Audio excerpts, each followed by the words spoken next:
Calpurnia? Here, my lord. Stand you directly in Antonio's way when he doth run his course. Antonio! Hey!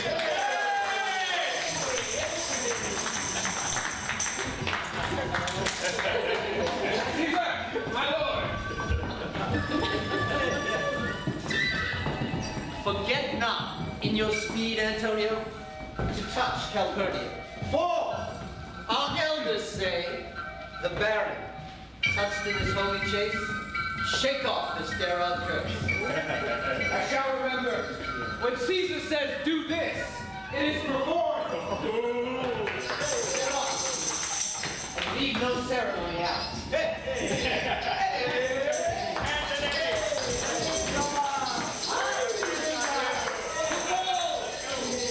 every noise be still, peace here again. Who is it in the press that calls on me? I hear a tongue shriller than all the music cry, Caesar! Speak! Caesar has turned to hear.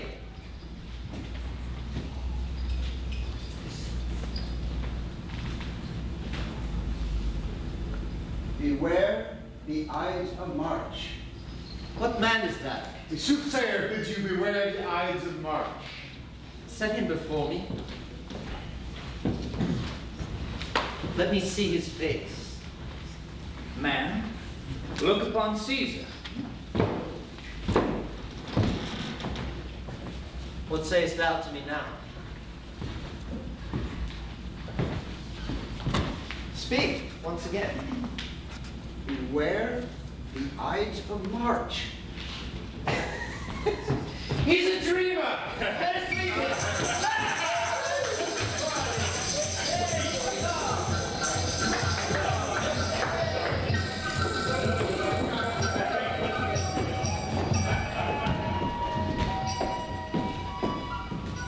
Will you go see the order of the course? Not I. I pray you do. I am not gamesome. I do lack some part of that quick spirit that is in Antony. Let me not hinder Cassius your desires. I'll leave you. Brutus, I do observe you now of late. I have not from your eyes that gentleness and show of love as I was wont to have. You bear too stubborn and too strange a hand over your friend that loves you. Cassius, be not deceived. If I have veiled my look, I turn the trouble of my countenance merely upon myself. Vexed I am of late with passions of some difference, conceptions proper only to myself, which give some soil perhaps to my behaviors. But let not therefore my good friends be grieved, among which number Cassius be you one, nor construe any further my neglect than the poor Brutus, with himself at war, forgets the shows of love to other men. Well then, Brutus, I have much mistook your passion, by means whereof this breast of mine hath buried thoughts of great value, worthy cogitations. Tell me, can you see your face? No, Cassius, for the eye sees not itself, but by reflection, by some other things. 'Tis just, and it is very much lamented, Brutus, that you have no such mirrors that will turn your hidden worthiness into your eyes, that you might see your shadow. For I have heard where some of the best respect in Rome, except immortal Caesar, speaking of Brutus and groaning underneath this age's yoke, had wished that noble Brutus had his eyes. Into what dangers would you lead me, Cassius?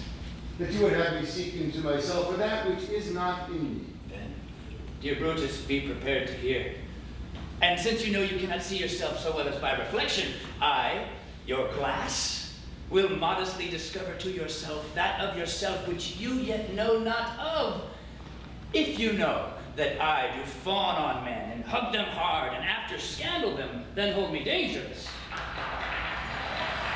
What means this shouting?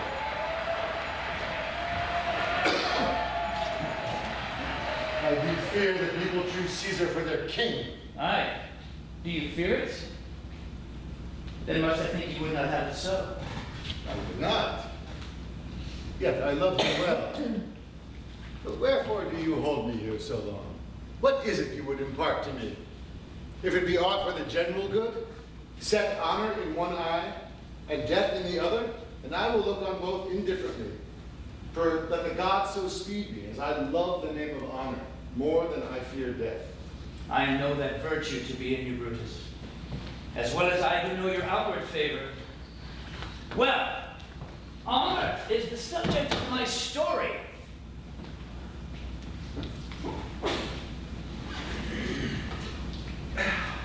I cannot tell what you or other men think of this life, but for my single self, I had as lief not be, as live to be in awe of such a thing as I, myself. I was born free as Caesar. So are you. We both have fed as well. We can both endure a winter's cold as well as he. For once, upon a raw and gusty day, the troubled Tiber chafing with her shores, Caesar says to me, "Darest thou, Cassius, now leap in with me into this angry flood and swim to yonder point?" Upon the word, accoutred as I was, I plunged in and bade him follow, and so indeed he did. The torrent roared, and we did buffet it with lusty sinews, casting it aside and stemming it with hearts of controversy. But ere we could arrive at the point proposed, Caesar cries, "Help me, Cassius, or I sink." I, as Aeneas, our great ancestor, did from the flames of Troy upon his shoulder the old Anchises bear, so from the waves of Tiber did I the tired Caesar. And this man has now become a god. And Cassius is a wretched creature who must bend his body if Caesar carelessly but nod on him. He had a fever when he was in Spain. And when the fit was on him, I did mark how he did shake. 'Tis true, this god did shake. His coward lips did from their colors fly, and that same eye, whose bend of all the world did lose its luster. I did hear him groan. Aye, and that tongue of his that bade the Romans mark him and write his speeches in their books, alas, it cried, "Give me some drink to this," as a sick girl. Gods, it doth amaze me, a man of such feeble temper should so get the start of the majestic world and bear the palm alone. Another general shout. I do believe these applauses are for some new honors heaped on Caesar. Why, man, he doth bestride the narrow world like a colossus. And we, heavy ones, walk under his huge legs and peep about to find ourselves dishonorable graves. Men at some time were masters of their fates. The fault, dear Brutus, is not in our stars, but in ourselves that we are underlings. Brutus. And Caesar. What should be in that Caesar? Why should that name be sounded more than yours? Write them together. Yours is as fair a name. Sound them. It doth become the mouth as well. Write them. Sound them. Weigh them. It is as heavy. Conjure with them. Brutus will start a spirit as soon as Caesar. Now, in the names of all the gods at once, upon what meat doth this our Caesar feed, that he has grown so great? Age, thou art shamed. And Rome, Rome, thou hast lost the breed of noble bloods. When went there by an age, since the great flood, but it was famed with more than with one man? When could they say, till now, that talked to Rome that her wide walls encompassed but one man? Now was it Rome indeed, and room enough when there is in it but one only man. You and I have heard our fathers say, there was a Brutus once that would have brooked the eternal devil to keep his state in Rome as easily as a king. That you do love me, Cassius, I do not doubt. What you would work me to, I have some aim. How I have thought of this, and of these times, I shall recount hereafter. For this present, I would not, so with love I might entreat you, be any further moved. What you have said, I will consider. What you have to say, I will with patience hear, and find a time both meet to hear and answer such high things. Till then, my noble friend, chew upon this. Brutus had rather be a villager than to repute himself a son of Rome under these hard conditions as this time is like to lay upon us. I am glad that my weak words have struck but this much show of fire from Brutus. Games are done. Caesar's returned. As they pass by, pluck Casca by the sleeve, and he will, after his sour fashion, tell you what hath proceeded where they noted today. But look you, the angry spot that glow on Caesar's brow, and all the rest was like a chicken train. Calpurnia, his cheek is pale, and Cicero's looks with such ferret and such fiery eye as we have seen him in the Capitol, being crossed in conference by some senators. Casca will tell us what the matter is. Antonio.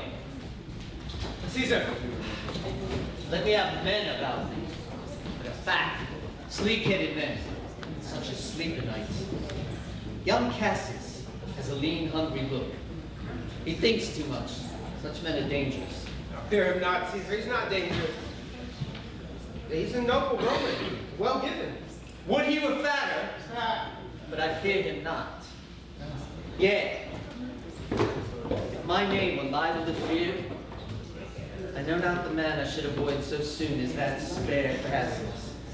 He reads much, he's a great observer, and he looks quite through the deeds of men. He loves no plays, as thou dost, Antony. He hears no music, seldom smiles, and smiles in such a sort as if he mocked himself and scorned his spirit that could be moved to smile at any thing. Such men as he be never at heart's ease whilst they behold a greater than themselves, and therefore are they very dangerous. I'd rather tell thee what is to be feared than what I fear, for always I am Caesar. Come on my right hand, for this here is death. Tell me truly what thou makest of him. Away!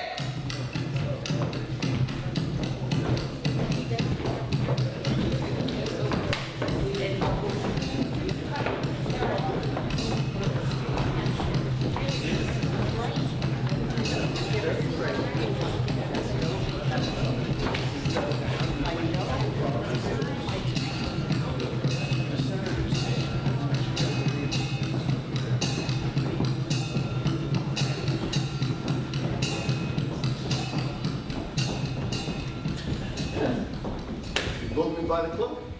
Would you speak with me? Aye, tell us by a chance today that Caesar looks so angry. You were with him, were you not? I should not then have asked Casca by a chance. Why, there was a crown offered him. Being offered him, he put it by with the back of his hand, thus. And then the people fell a shouting. What was the second noise for? Why, for that too? The people shouted thrice. What was the last cry for? Why for that too? What was the crown offered him thrice? I very was. And he put it by thrice. Every time gentle as another. And with every putting by, mine honest neighbor shouted. Who offered him the crown? Why, Antony? Tell us the manner of the gentle Casca. I can't as well be hanged as tell the manner of it. It was mere foolery, I did not mark it. I saw Mark Antony offer him a crown. Yet it was not a crown neither as one of these coronets. And as I told you, he put it by. But for all that, to my thinking, he would fain have had it. Then he offered it a second time. He put it a second time by. But to my thinking, he was very loath to lay his fingers on it. Then he offered it a third time. He put it the third time by, and still the rattling hooted, and clapped their chapped hands, and threw up their sweaty nightcaps, and uttered such a deal of stinking breath that Caesar had refused the crown, that it nearly choked Caesar, for he swooned and fell down in it. For my own part, I durst not laugh to feel parting my lips and receiving the bad air. But soft, I pray you, what? Did Caesar swoon?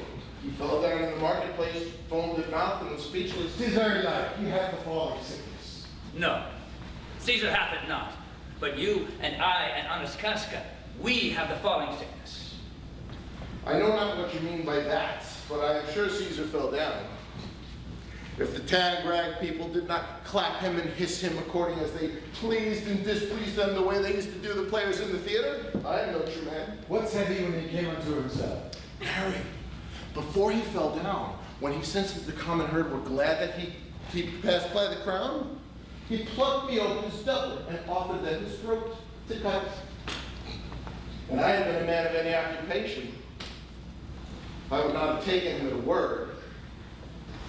By would I may go to hell among the rogues. And so he fell. When he came unto himself, he said that if he had done or said anything amiss, he desired their worships to think it was his infirmity. 3 or 4 wenches where I stood cried out, "Alas, good soul!" and forgave them with all of their hearts. But there is no heed to be taken of them. If Caesar had stabbed their mothers, they would have done no less. And after that, he came thus angry away? Aye, Did Cicero say anything? aye, he spoke Greek. To what effect? Nay, I tell you that, I'll never look you in the face again.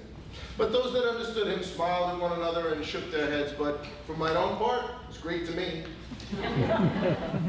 I could tell you more too.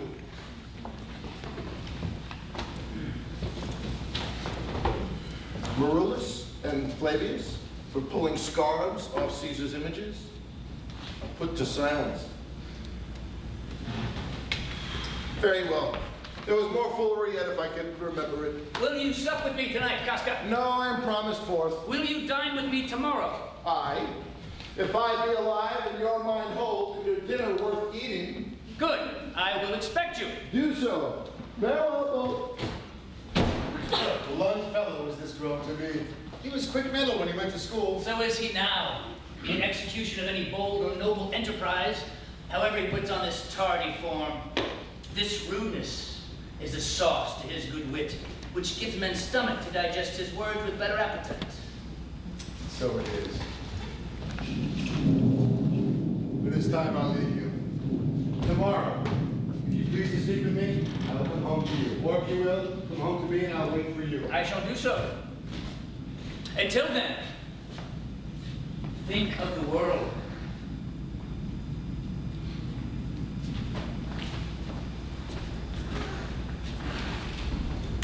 Well, Brutus, thou art noble. Yet I see thy honorable metal may be wrought from that it is disposed. Therefore it is meet that noble minds keep ever with their likes. For who's so firm that cannot be seduced? Caesar doth bear me hard, but he loves Brutus. If I were Brutus now and he were Cassius, he should not humor me.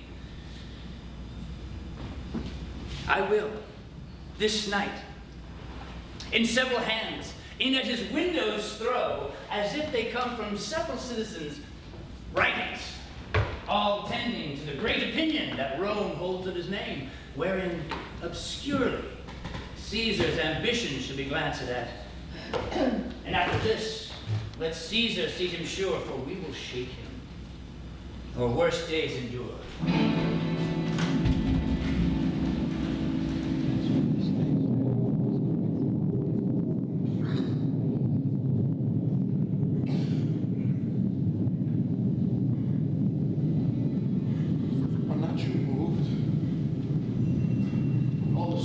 Shakes like a thing unfirm.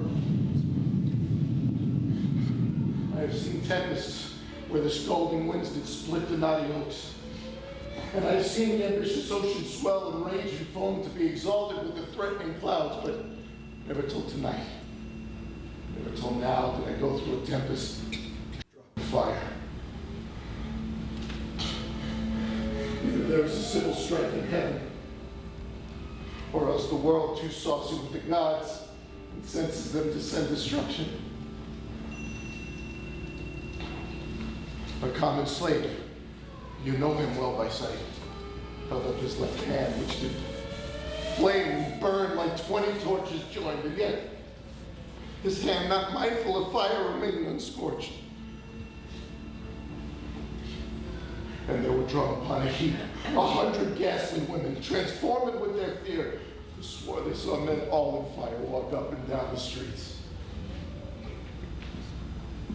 And yesterday, the bird of night did sit, even at noonday in the marketplace, hooting and shrieking. And all these prodigies do so conjointly meet when not men say news of their reasons, for they are natural for I believe they are portentous things unto the climate that they point upon.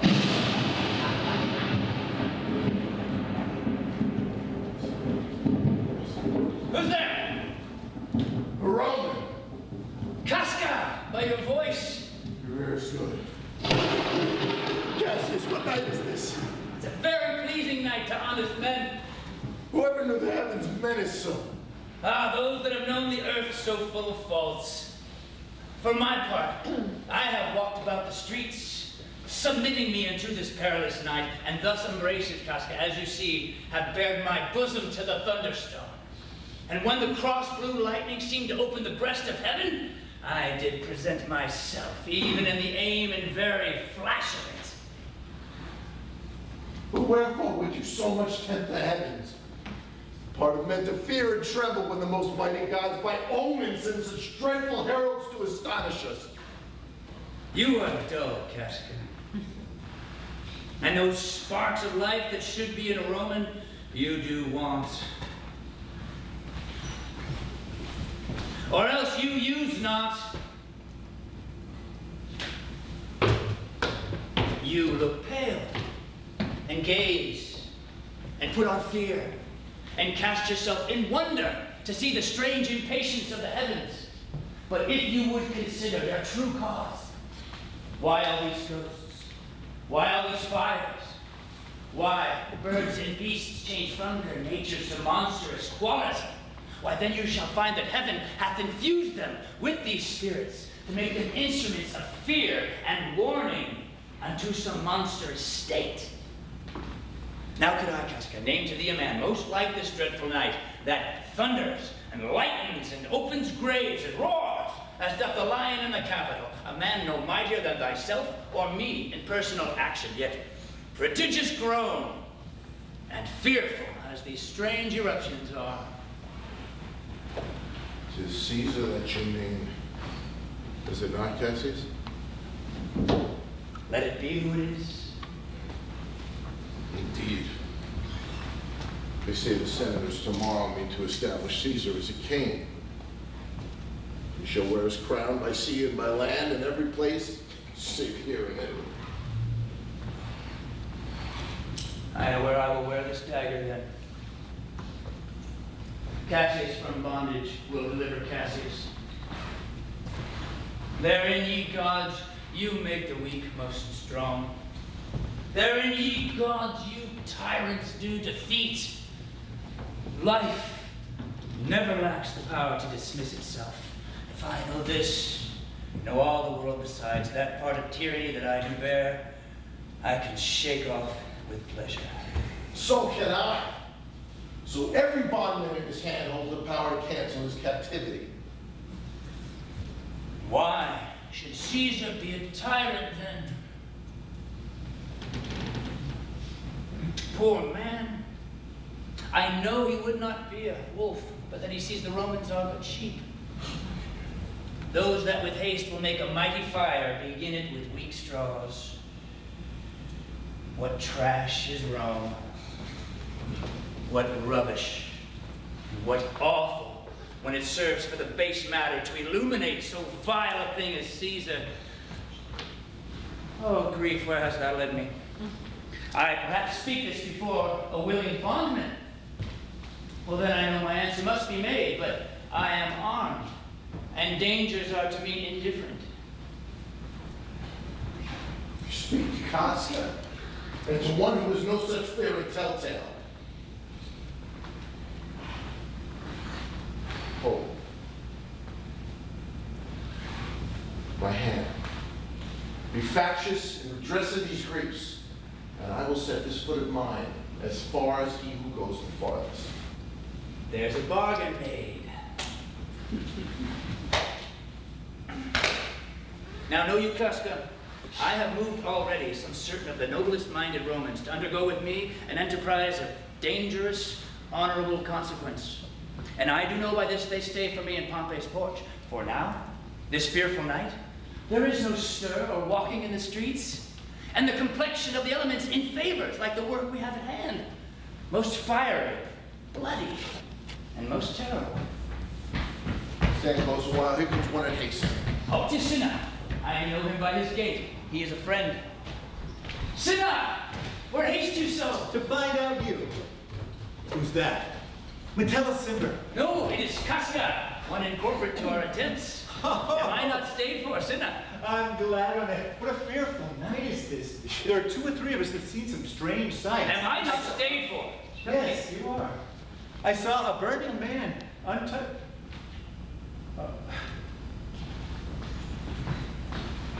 Cassius, if we could but win the noble Brutus to our party, our success Be is you assured. content. Good Cinna. Take this paper. Look you. Lay it in the judge's chair where Brutus may but find it. Judge's chair.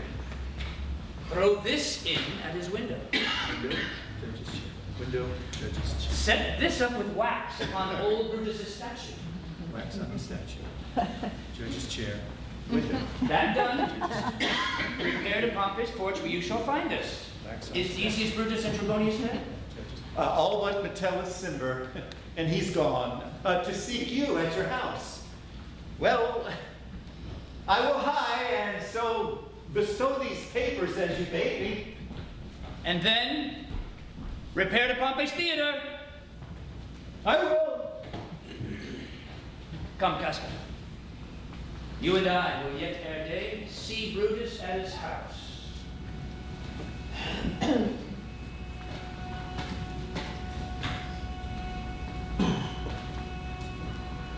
3 parts of him is ours already, and the man in Tyre upon the next encounter yields him ours. Oh, he sits high in all the people's hearts.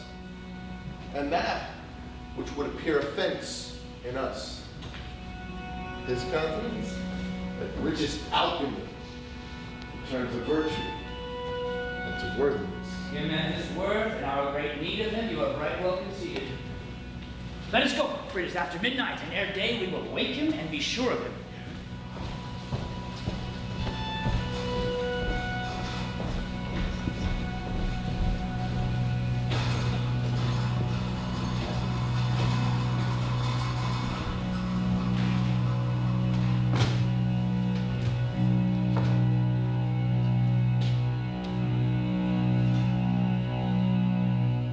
It must be by his death. What? Lucia, hold! We cannot let the progress of the stars give guess out here today. Lucia, I say! And when it were my fault to sleep so sound. When, Lucia, wait, awake, I say! Lucia! Called you, my lord? Let me take her in my study, Lucia. When it is lighted, come and call me here. I will go, my lord.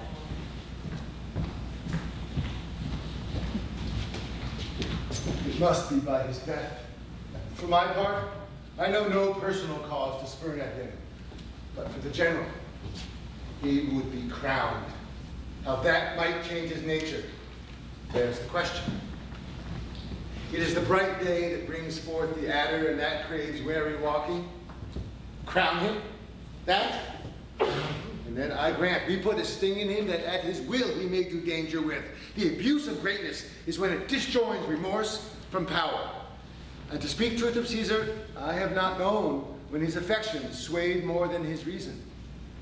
But 'tis a common proof that lowliness is young ambition's ladder, whereto the climber upward turns his face.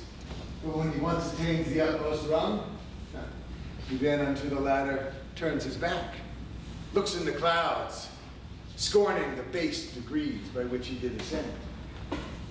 So Caesar may, then lest he may, prevent. And since the quarrel will bear no color for the thing he is, fashion it thus, that what he is augmented would lead to these and these extremities, and therefore think him as a serpent's egg, which hatched would, as his kind, grow mischievous, and kill him in the shell. The taper burneth in your closet, sir. Searching the window for a flint, I found this paper thus sealed up. And I'm sure it did not light it when I went to bed. Get thee to bed again. It is not day. Is not tomorrow, girl, the Ides of March? I know not, sir. Look in the calendar and bring me word. I will. The exhalations whizzing in the air give so much light that I may read by them. Brutus, thou sleepest, awake, and see thyself. Shall Rome, etc. Speak, strike, redress. Brutus, thou sleepest, awake. Such instigations have been often dropped where I have took them up. Shall Rome, etc. Thus must I piece it out. Shall Rome stand under one man's awe? What, Rome? My ancestors did from the streets of Rome the Tarquin drive, and he was called a king. Speak, strike, redress. Am I entreated to speak and strike? Oh, Lord, I make thee promise. If the redress will follow, thou receivest a full petition at the hand of Brutus. Sir, March has wasted 15 days. It's good.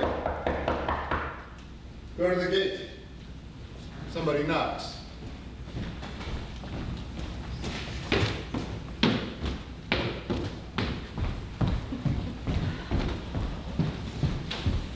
Since Cassius first did wet me against Caesar, I have not slept. Between the acting of a dreadful thing and the first motion, all the interim is like a phantasma or a hideous dream. The genius and the mortal instruments are then in council, and the state of a man, like to a little kingdom, suffers then the nature of an insurrection. Sir, it is your brother Cassius the Lord doth desire to see. Is he alone? No, sir, there are more with him. Do you know them? No, sir, their hats are plucked about their ears, and half their faces are buried in their cloaks. Not by no means I may discover that by any mark of favor. Let him enter.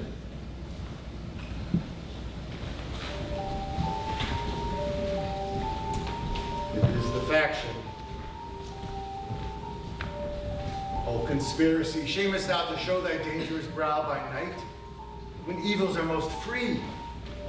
Well then, by day, where wilt thou find a cavern dark enough to mask thy monstrous visage? Seek none conspiracy. Hide it in smiles, in affability. Tomorrow, Brutus. I think we are too bold upon your rest. Shall we trouble you? I've been up this hour, awake all night. Knowest thou all these that come along with you? Yes, everyone. And no one here but honors you. And everyone that wish you had but that opinion of yourself, which every noble Roman bears of you. This is Trebonius. He is welcome hither. This Decius Brutus. He is welcome too. This Casca. This Cinna. And this Metellus Cimber. They are all welcome. Give me your hands all over, one by one.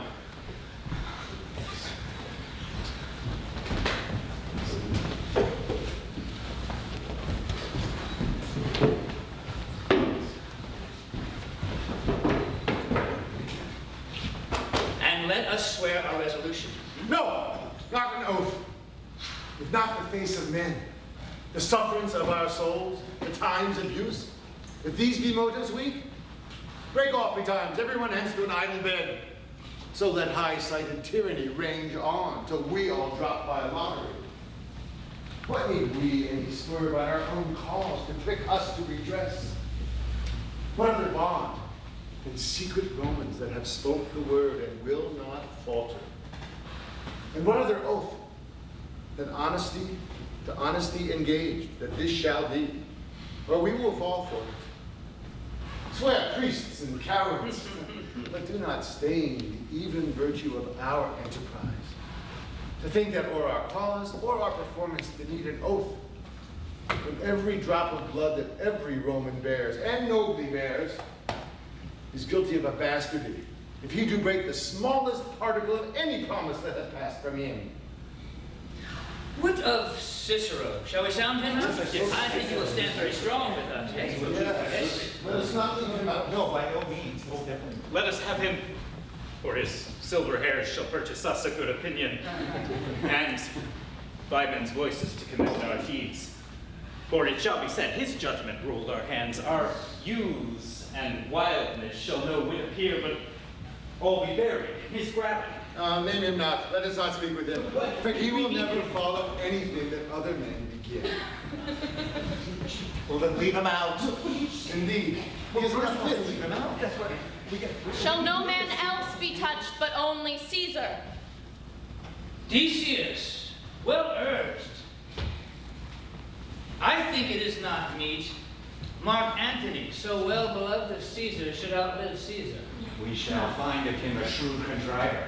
And you know his means, should he improve them, may well stretch so far as to annoy us all. Which to prevent, let Antony and Caesar fall together. Our cause will seem too bloody, Caius Cassius.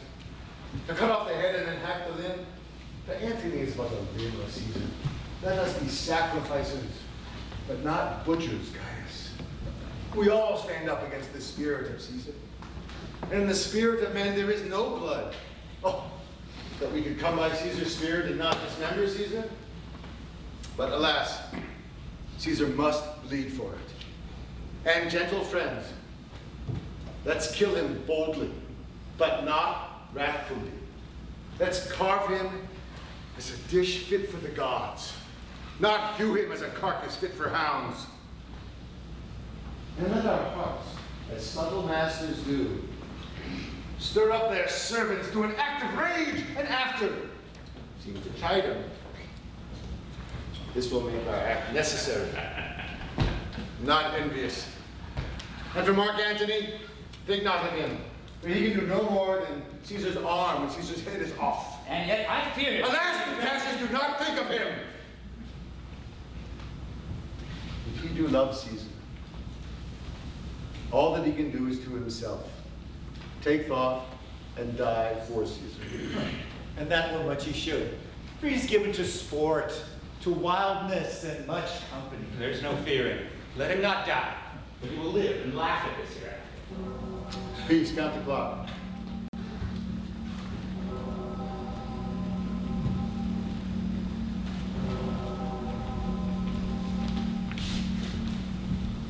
Clock has stricken 3. It's time to part. But it is doubtful yet whether Caesar shall come forth today or no. He is superstitious grown of late. Quite from the main opinion he held once of fantasies, of dreams, and ceremonies. It may be that these apparent prodigies, the unaccustomed terror of this night, and the persuasion of his augurs may keep him from the capital tomorrow. Never fear that. What? If he be so resolved, I can horseway him.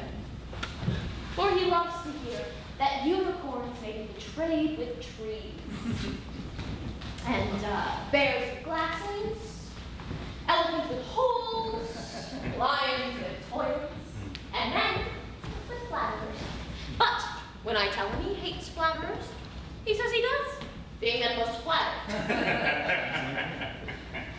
Let me work, for I can give his humor the true vent, and I will bring him to the capital. Nay, we will all of us be there to fetch him. By the 8th hour. Is that the uttermost? Oh, be that the uttermost. And fail not then. The morning comes upon us. Brutus, we will leave you. And friends, disperse yourselves, but all remember what you have said here, and show yourselves true Romans.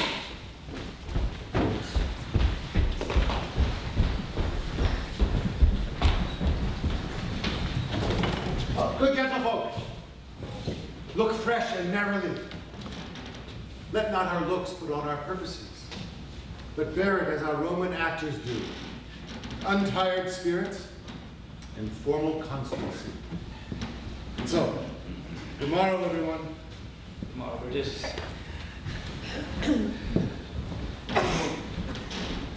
Girl! Lucia! Fast asleep? It is no matter. Enjoy the honey-heavy dew of slumber. Thou hast no figures, nor no fantasies which busy care draws in the brains of men. Therefore thou sleep so sound.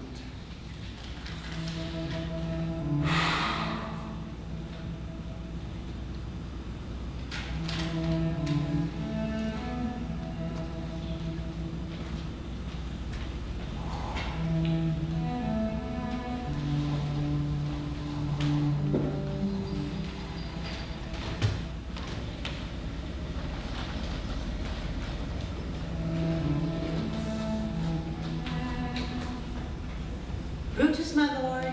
Portia, what mean you? Wherefore rise you now?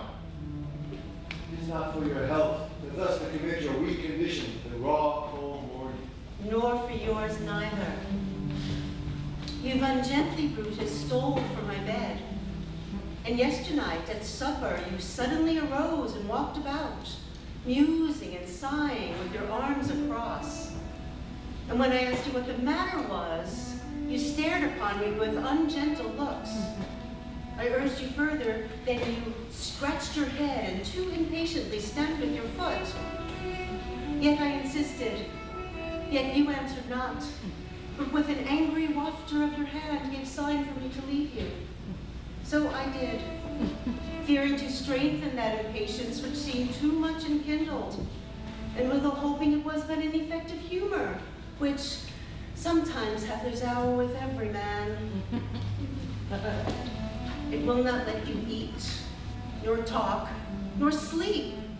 And could it work so much upon your shape, as it hath much prevailed on your condition, I should not know you, Brutus. Dear my lord, make me acquainted with your cause of grief. I am not well in health, and that is all. Brutus is wise, and were he not in health, he would embrace the means to come by it. Why, so I do. Good Portia. Go to bed. Is Brutus sick? And is it physical to walk unbraced and to suck up the humors of the dank morning? What, is Brutus sick? And will he steal out of his wholesome bed to dare the vile contagion of the night and tempt the roomy and unpurged air to add unto his sickness? No, my Brutus, you have some sick offense within your mind, which by the right and virtue of my place I ought to know of.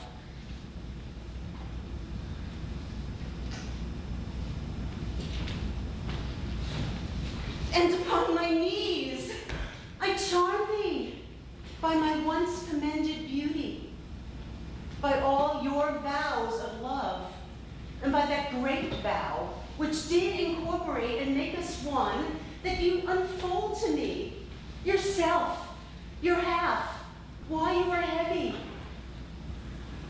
And what men tonight have had resort to you? For here have been some 6 or 7 who did hide their faces, even from darkness. Kneel not, gentle Portia. You should not need if you were gentle Brutus. Within the bond of marriage, tell me, Brutus, is it expected I should know no secrets that appertain to you? Am I yourself, but as it were in sort or limitation, to keep with you at meals, comfort your bed, and talk to you sometimes? Dwell I but in the suburbs of your good pleasure? If it be no more, Portia is Brutus's harlot, not his wife. You are my true and honorable wife, as dear to me as are the ruddy drops that touch and visit my sad heart. If this were true, then I should know this secret.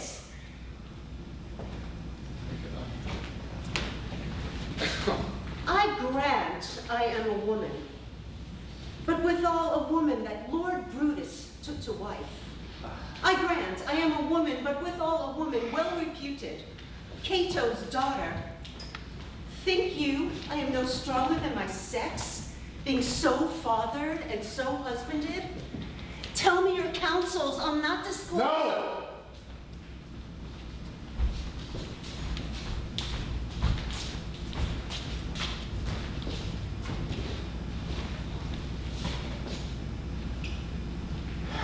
I will make strong proof of my constancy.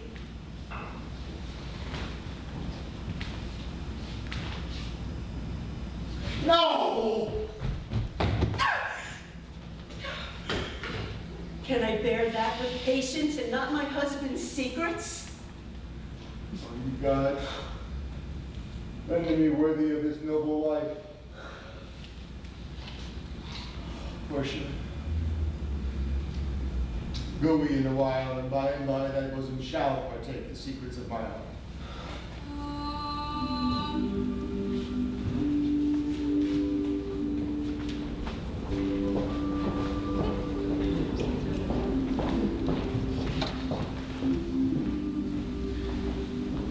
It's really lovely.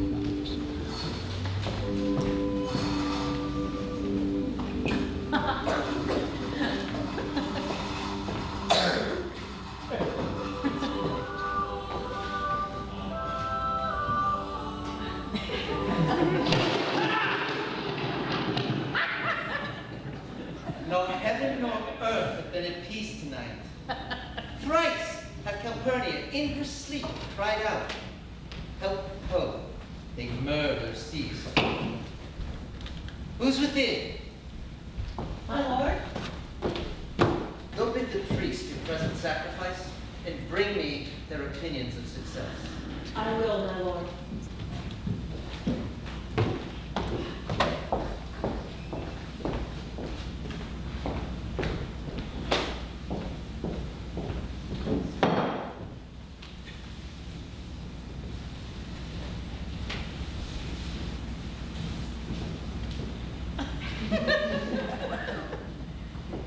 What mean you, Caesar? Think you to walk forth? You shall not stir out of your house today. Caesar shall forth. The things that threaten me never look put on my back. When they shall see the face of Caesar, ha! They are vanishing. Caesar, I never stood on ceremonies, yet now they frighten me. There's one within, besides the things that we have heard and seen. The Count's most horrid sight seen by the watch. The lions have whelped in the streets, and graves have yawned and yielded up their dead. Fierce, fiery warriors fought upon the clouds in ranks and squadrons, in right form of war, which drizzled blood upon the capital.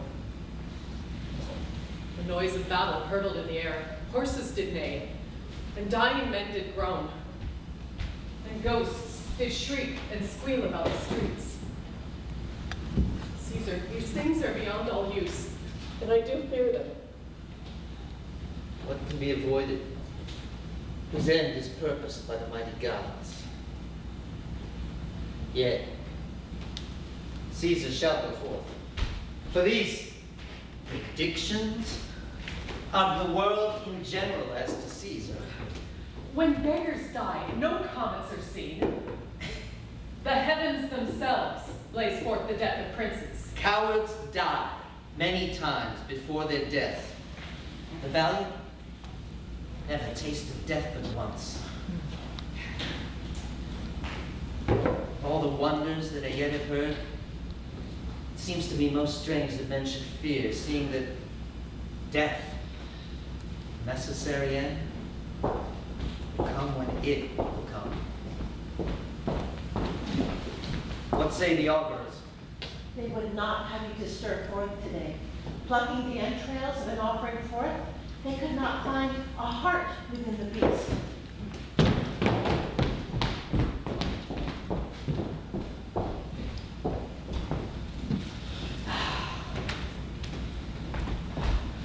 The gods do this in shame of cowardice. Caesar should be a beast without a heart if he should stay at home today for fear. No, Caesar shall not. Danger knows full well that Caesar is more dangerous than he. We are two lions, littered in one day, and I, the elder, and more terrible, and Caesar shall go forth. Alas, my lord, your wisdom is consumed in confidence. Do not go forth today. Call it my fear that keeps you in the house, and not your own. We'll send Mark Antony to the Senate House. He shall say you are not well today.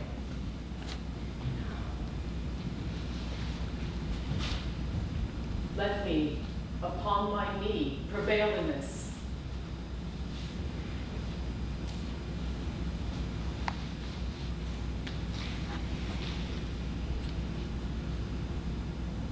Mark Antony shall say I am not well, and for thy humor, I will stay at home today.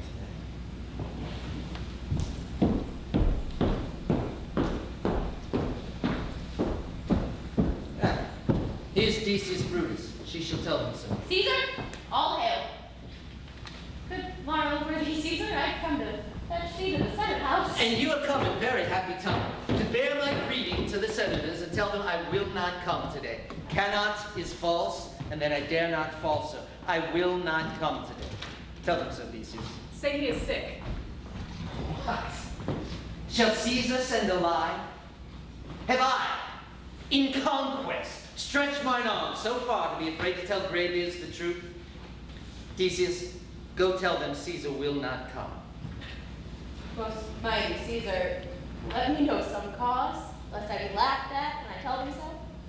The cause is in my will. I will not come. That is enough to satisfy the Senate. But for thy private satisfaction, because I love you, I will let you know. Calpurnia here, my wife, stays me at home. I dreamt tonight I saw his statue, which like a fountain with 100 spouts did run pure blood. And many lusty Romans came smiling and did bathe their hands in it. And these does she apply for warnings and portents and evils imminent, and on her knee hath begged that I should stay at home.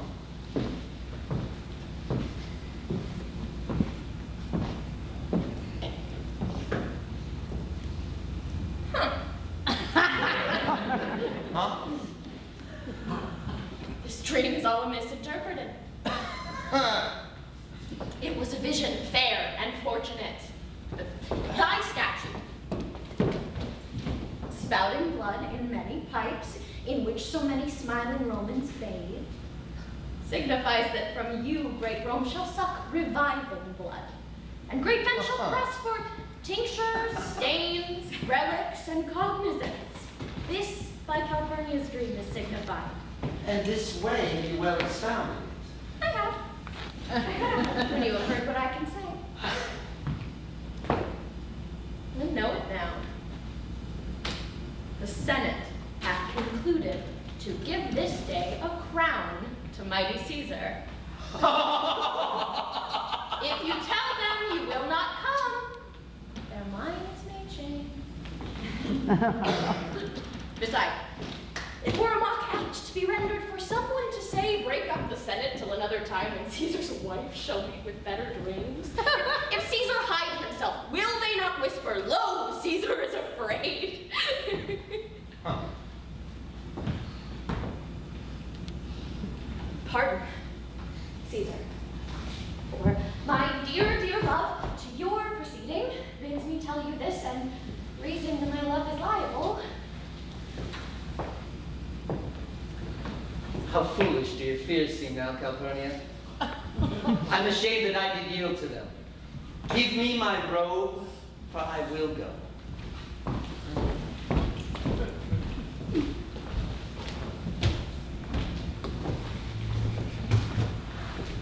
And see where Antony has come to fetch, where Cassius has come to fetch. Good morrow. Good morrow, Cassius. What, Brutus? Are you stirred so early too?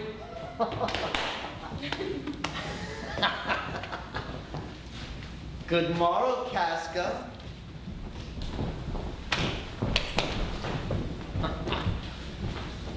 Metellus Cimber. Caesar was ne'er so much your enemy as that same ague that had made you lean. What is it o'clock? Caesar, 'tis struck in 8.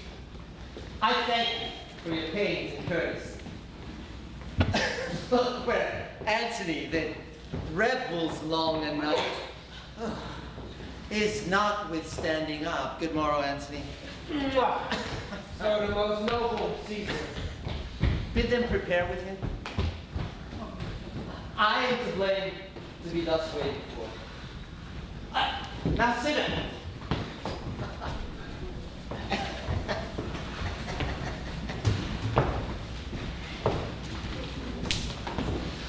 Trebonius!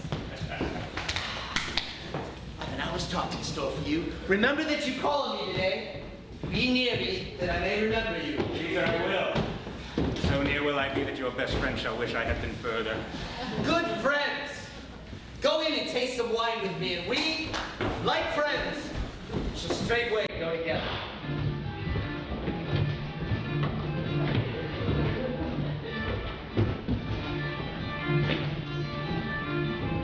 Oh, Caesar, that every like is not the same.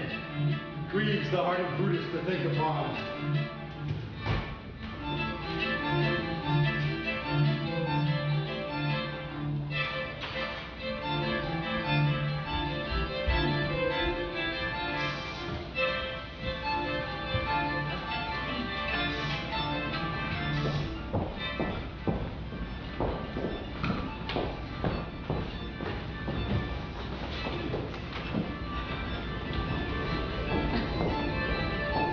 Caesar, beware of Brutus. Take heed of Cassius. Come not near Casca. Have an eye to Cinna. Trust not Trebonius. Mark well Metellus Cimber. Decius Brutus loves thee not. There is but one mind in all these men, and it is bent against Caesar. If thou beest not immortal, look about you. Security gives way to conspiracy. The mighty gods defend thee. Thy lover, Artemidorus. Here will I stay until Caesar pass along, and as a suitor will I hand him this. My heart laments that virtue cannot live out of the teeth of bitter envy. If you read this, Caesar, thou mayest live. If not, the fate with traitors doth contrive. I say there, would you bring me a glass of red wine? I understand you're only for business.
Say not to answer me, but get thee gone.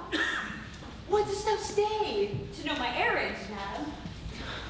I would have had thee there and here again, ere I can tell thee what thou shouldst do there.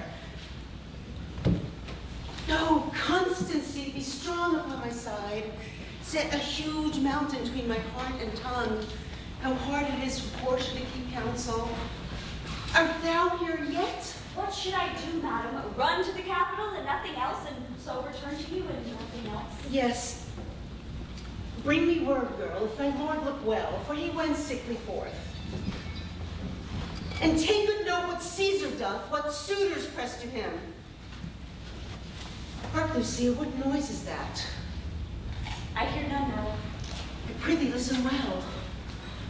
I heard a bustling rumor, like a fray, and the wind brings it from the capital.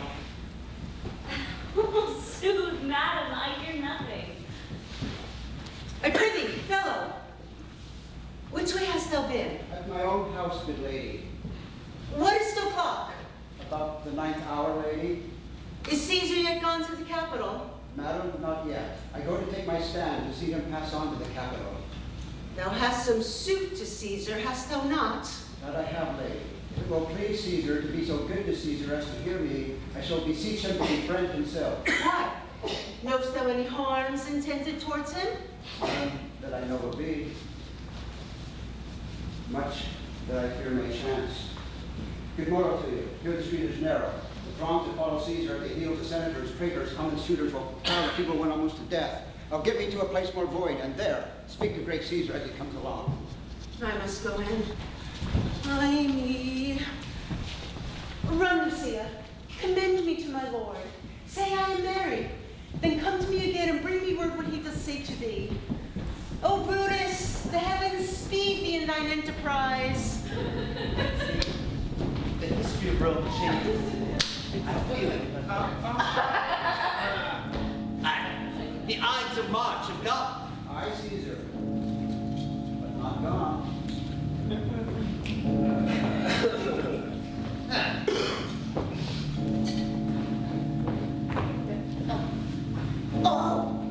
Oh, hail, Caesar. Oh, Caesar, read this schedule. Trebonius doth desire you to order it at your best leisure. This is humble suit. Caesar, read mine first, for mine is a suit that touches Caesar here, or please, read What it. touches us ourselves shall be last served. No, delay not, read it instantly. Is the woman mad? Please, read it. Sirrah, get place. Go away. Sirrah. Oh, Sirrah. Metellus, Your face. Oh, you puny pepper. Indeed. Barnacle. Yes, so says my mother. Cassius, I wish your enterprise today may thrive. What enterprise, Papilius?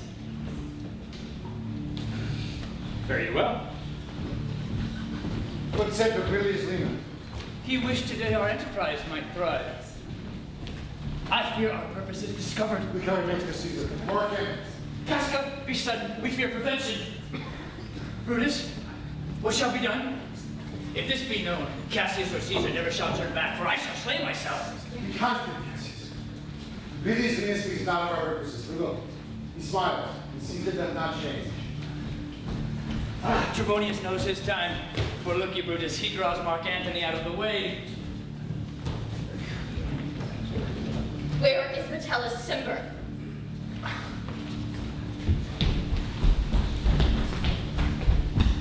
Go. Presently refer your suit to Caesar.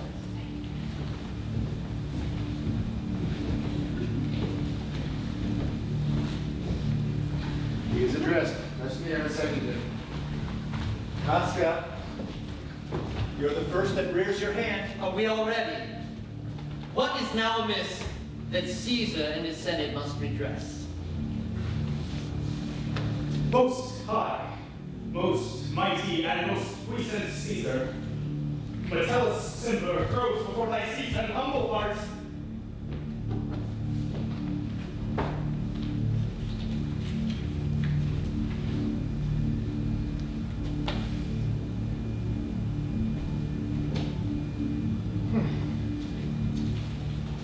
I must prevent these, Caesar. These couchings, these lowly courtesies, might fire the blood of ordinary men and turn preordinance in first degree into the law of children. Be not fond to think that Caesar bears such rebel blood that will be thawed from the true quality and that which melt the fools. I mean, sweet words, low, crooked curtsies, base, spaniel, fawning. Thy brother, by decree, is banished. If thou dost bend and pray and fall for him, I spurn thee like a cur out of my way! No, Caesar doth not wrong, nor without cause will he be satisfied. Is there no voice more humble than my own to sound more sweetly in great Caesar's ear? I kiss thy hand, but not in flattery. Desiring thee that Publius Cimber shall have immediate freedom of repeal. What, Brutus? Pardon, Caesar. Caesar, pardon, as low as to thy foot doth Cassius fall to beg forgiveness. Friend. I would be well moved if I were as you. If I could pray to move, prayers would move me. But I am constant as the northern star, of whose true fixed and resting quality there is no feather in firmament. The skies are painted with unnumbered sparks. They are all fire. Every one doth shine, but there's but one in all doth hold his place. So the world, 'tis furnished well with men and men, flesh, blood, apprehensive. Yet in the number I do know but one, that unassailable holds on his reign, unshaped of motion, and that I am he.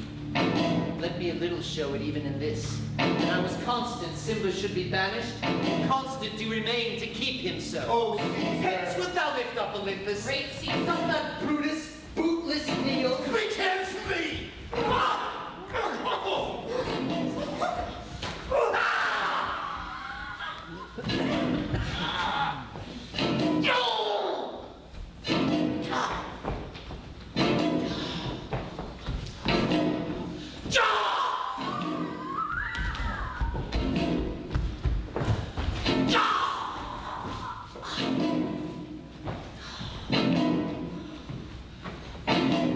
Tu brute. Then fall, Caesar.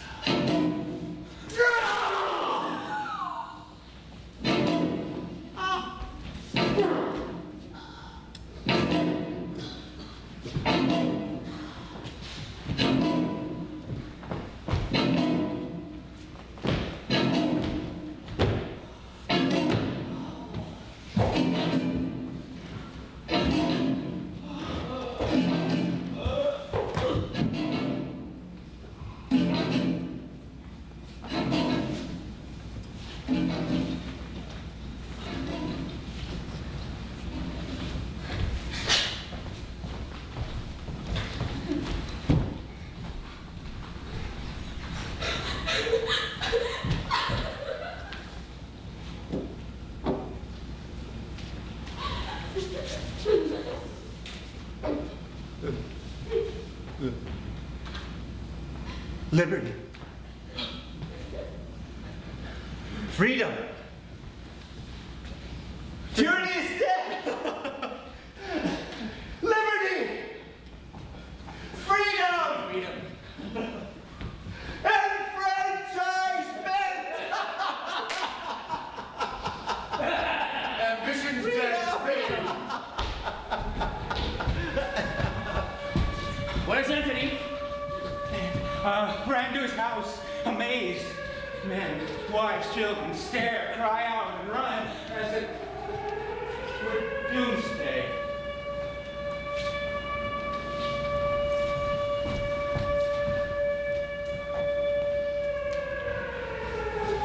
Fates, we will know your pleasures. That we shall die, we know. 'Tis but the time, and the drawing days out that men stand in line. Why, he that cuts off 20 years of life cuts off so many years of fearing death. Grant that, and then is death a benefit. And so are we Caesar's friends that have abridged his time of fearing death. Stoop, Roman, stoop! Let us bathe our hands in Caesar's blood! Stoop and wash? And walk we even to the marketplace. And raising our red hands over our heads, let's all cry, peace! Peace. Freedom! Freedom. And liberty! Liberty. Peace! Peace. Freedom! And liberty! How many ages hence shall this our lofty scene be acted over, in states unborn and accents yet unknown? How many times shall Caesar bleed in sport? As often as shall be. So often shall the not of us be called the men that gave their country liberty. What? Liberty. Shall we forth? Aye, every man away. Brutus shall lead, and we will grace his heels with the boldest and best hearts of Rome. Huh? Stop! Who comes here? Friend of Antony's.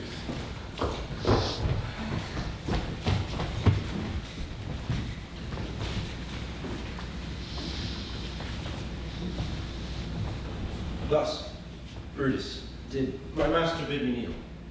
Thus did Mark Antony bid me lie down. And, being prostrate, thus he bade me say, Brutus is noble, wise, valiant, and honest. Caesar was mighty, bold, royal, and loving. Say I love Brutus, and honor him. Say I feared Caesar, honored him, and loved him. If Brutus will vouchsafe that Mark Antony may safely come to him, and be resolved how Caesar hath deserved to lie in death. Mark Antony shall not love Caesar dead, so well as Brutus living, but will follow the fortunes and affairs of noble Brutus, through this untrust state, without true faith. So says my master Antony. Thy master is a wise and valiant Roman. I never thought him worse. Helen, so please him come unto this place, we shall be satisfied, and by mine honor, depart untouched. I shall fetch him presently.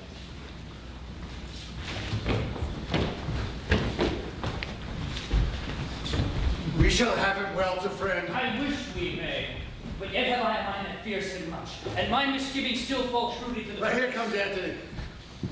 Welcome, Mark Antony. Oh, mighty Caesar.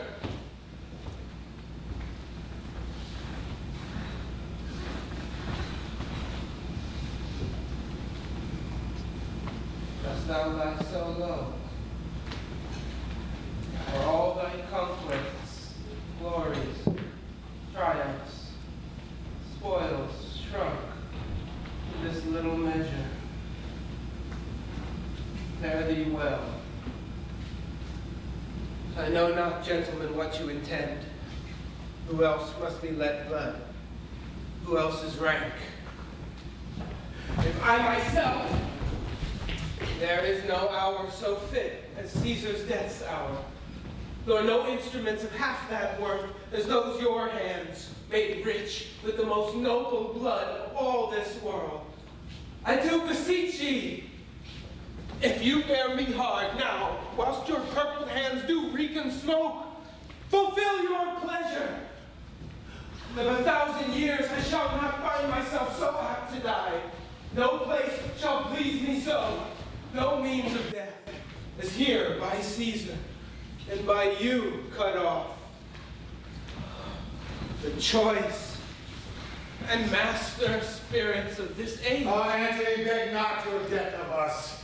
Though now we must appear bloody and cruel, as by our hands in this our present act you see we do, yet see you but our hands, and this the bleeding business they have done. Our hearts you see not, they are pitiful. And pity to the general wrong of Rome, as fire drives out fire, so pity hath done this deed on Caesar. For your part, Mark Antony, our arms and strength of malice, and our hearts and brothers' temper to receive you in with all kind love, good thoughts, and reverence. Your voice shall be as strong as any man's in the disposing of new dignities. Only be patient till we have appeased the multitude, beside themselves with fear. And then we shall deliver you the cause. Why, I, that did love Caesar when I struck him, have thus proceeded. I doubt not of your wisdom. Let each man render me his bloody hand. First, Marcus Brutus, do I shake with you?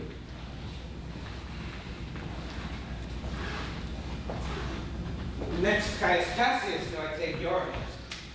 Now, Decius Brutus, yours. Yours, Metellus. Yours, and my valiant Casca, yours. The last, not last in love, yours. Good Trebonius, huh?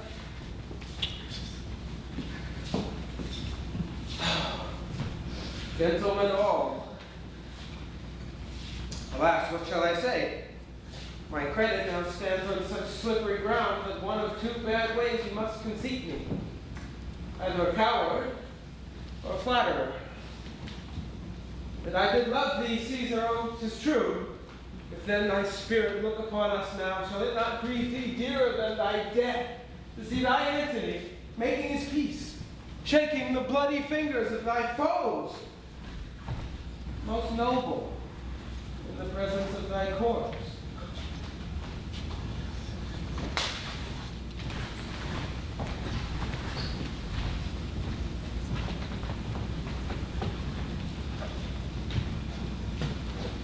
Had I as many eyes as thou hast wounds, weeping as fast as they stream forth thy blood, it would become me better than to close in terms of friendship with thine enemies. Pardon me, Julius. Here wast thou bade, brave heart, and here didst thou fall, and here thy hunters stand, signed in thy spoils, and crimsoned in thy lethe. O world, thou wast the forest to this heart, and this indeed, O world, the heart of thee. How like it here, stricken by many princes, dost thou here lie. Mark Antony! Pardon me, Caius Cassius. The enemies of Caesar shall say this. Then in a friend, it is cold modesty. I blame you not for praising Caesar so, but what compact mean you to have with us? Will you be pricked in number of our friends? Shall we on and not depend on you? Therefore I took your hands, but was indeed swayed from the point by looking down on Caesar. Friends am I with you all, and love you all. Upon this hope, that you shall give me reasons why and wherein Caesar was dangerous. Elsewhere, this is a savage spectacle. Our reasons are of such good regard that were you, Antony, the son of Caesar, you should be satisfied. That's all I seek. That's all. That's all I seek. That's all I seek. And a moral pursuiter, that I may produce his body to the marketplace. What? And in the pulpit, as becomes a friend, speak in the order of You shall, Mark Antony. Brutus! A word with you. You know not what you do. Do not consent that Antony speak in his funeral. Know you how much the people may be moved by that which he will utter? I will myself into the pulpit first, and show the reasons of our Caesar's death. What Antony shall speak, I will protest he speaks by leave and by permission, and that we are contented that Caesar shall have all true rights and lawful ceremonies. It will advantage more than do us wrong. I know not what may fall. I like it not. Nor I. Mark Antony? Here. Take you Caesar's body. In your funeral speech, you shall not blame us, but speak all good you can devise of Caesar, and say you do it by our permission. Else shall you not have any hand at all about his funeral. And You shall speak in the same pulpit whereto I am going after my speech is done. Be it so. I do desire no more. Prepare the body then, and follow us. Peace! Peace. Freedom! Freedom! Freedom! Liberty! Liberty! Liberty! Peace! The end of Freedom! Liberty! Liberty! Peace! Peace!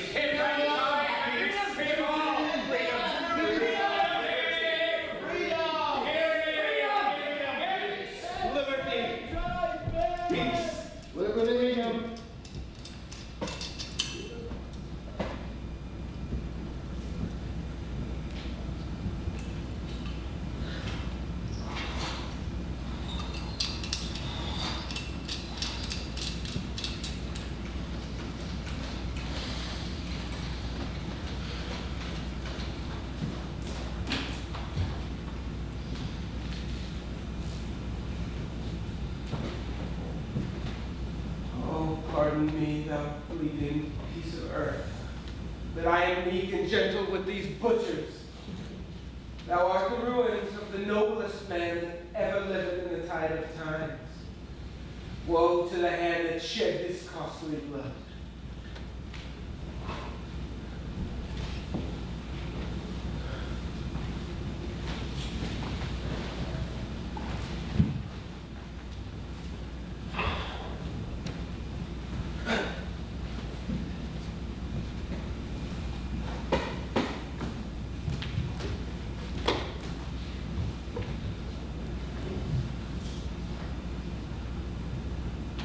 Over thy wounds now do I prophesy, which like dumb mouths do ope their ruby lips to beg the voice and utterance of my tongue.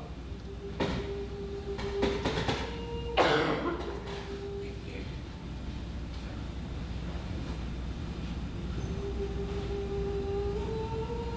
curse shall light upon the limbs of men. Domestic fury and fierce civil strife shall cumber all the parts of Italy. Blood and destruction shall be sown in use, and dreadful objects so familiar that mothers shall but smile when they behold their infants quartered with the hands of war. All pity choked with custom of fell deeds, and Caesar's spirit, ranging for revenge, with Ate by his side, come hot from hell, shall in these confines, with a monarch's voice, cry havoc, and let slip the dogs of war.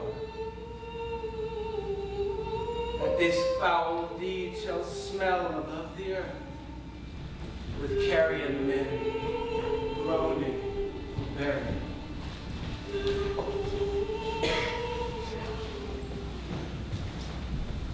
You serve Octavius Caesar, do you know? I do, Mark Antony. Caesar did write for him to come to Rome. He did receive his letters of his coming.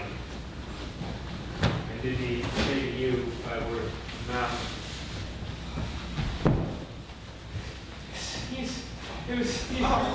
Why?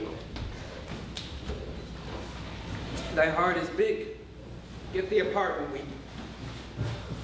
No passion I see is catching, but mine eyes, seeing those beads of sorrow stand in thine, began to water. Is thy master coming? He lies tonight within 7 leagues of Rome.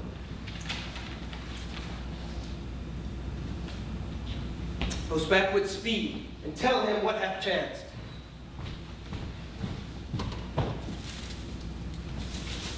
Here is a mourning Rome, a dangerous Rome. No Rome of safety for Octavius yet. Hie hence and tell him so. Yet stay a while.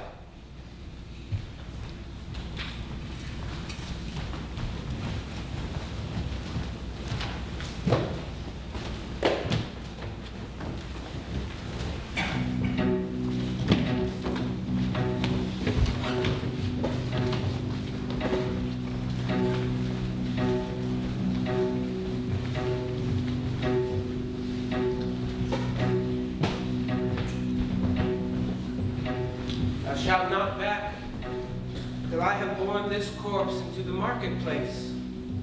There, in my oration, shall I try how the people take the cruel issue of these bloody men. After which thou shalt discourse to young Octavius of the state of things. We shall be saved!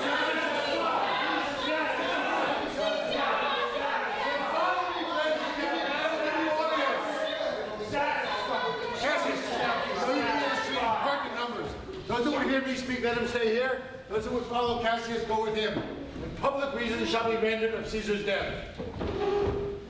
The noble Brutus is ascended. Silence. Be patient till the last. Romans, countrymen, and lovers, hear me for my cause, and be silent that ye may hear. Believe me for mine honor, and have respect to mine honor that you may believe. Judge me in your wisdom, and awake your senses that you may the better judge.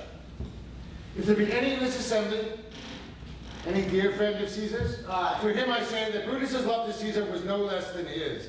And if that friend then demand why Brutus rose against Caesar, of course, this is my answer.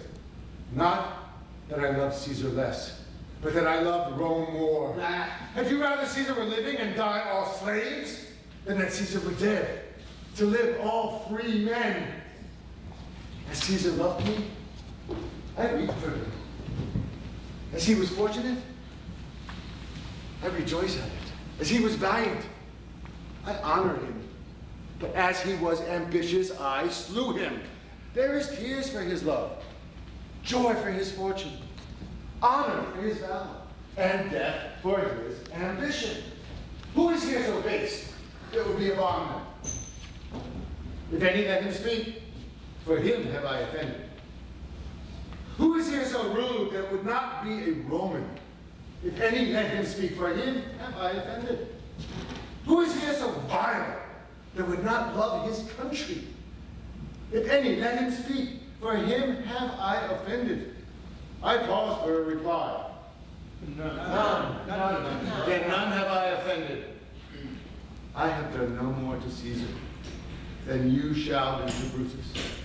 The question of his death is enrolled in the Capitol. His glories not extenuated wherein he was worthy, nor his offenses enforced, for which he suffered death. Here comes his body, mourned by Mark Antony, who though he had no hand in his dying, shall receive the benefit of his death, a place in the commonwealth. As which of you shall not? With this I depart,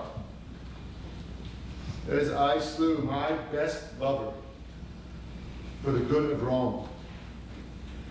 I have the same dagger for myself when it shall please my country to need my death. No, Bring him with triumph home into his house. Give him a statue with his ancestors. Yes, let him be Caesar.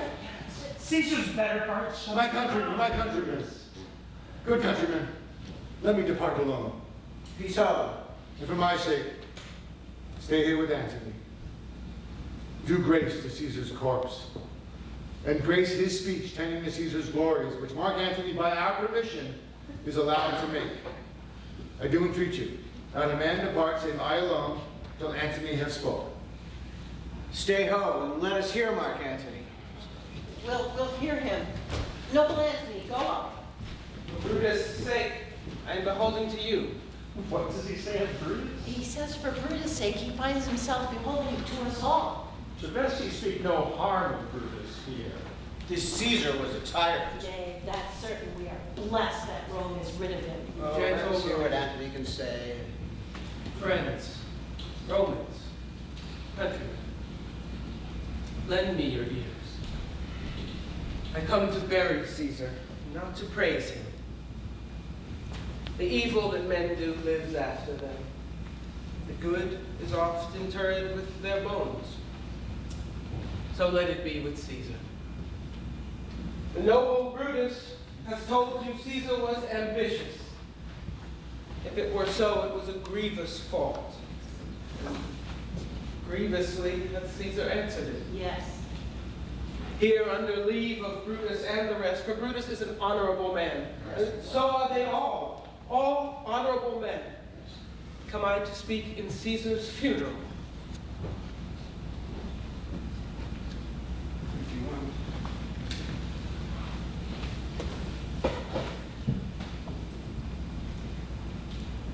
He was my friend, faithful and just to me.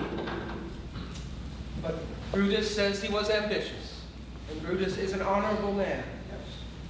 He hath brought many captives home to Rome, whose ransoms did the general coffers fill. Did this in Caesar seem ambitious? When that the poor have cried, Caesar hath wept. Ambition should be made of sterner stuff. Yet Brutus says he was ambitious, and Brutus is an honorable man. You all did see that on the Lupercal I thrice presented him a kingly crown, which he did thrice refuse. Was this ambition? Yet Brutus says he was ambitious, and sure, he is an honorable man. I speak not to disprove what Brutus spoke, but here I am, to speak what I do know. You all did love him once, and not without cause. Well, what cause withholds you then to mourn for him? Oh, judgment, thou art fled to brutish beasts, and men have lost their reason.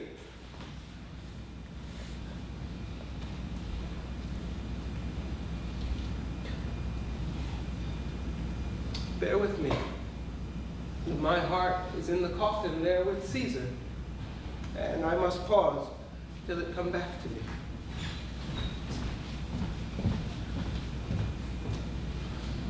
Methinks there is much reason in his sayings. If thou consider rightly on the matter, Caesar has had great wrong. Has he, masters?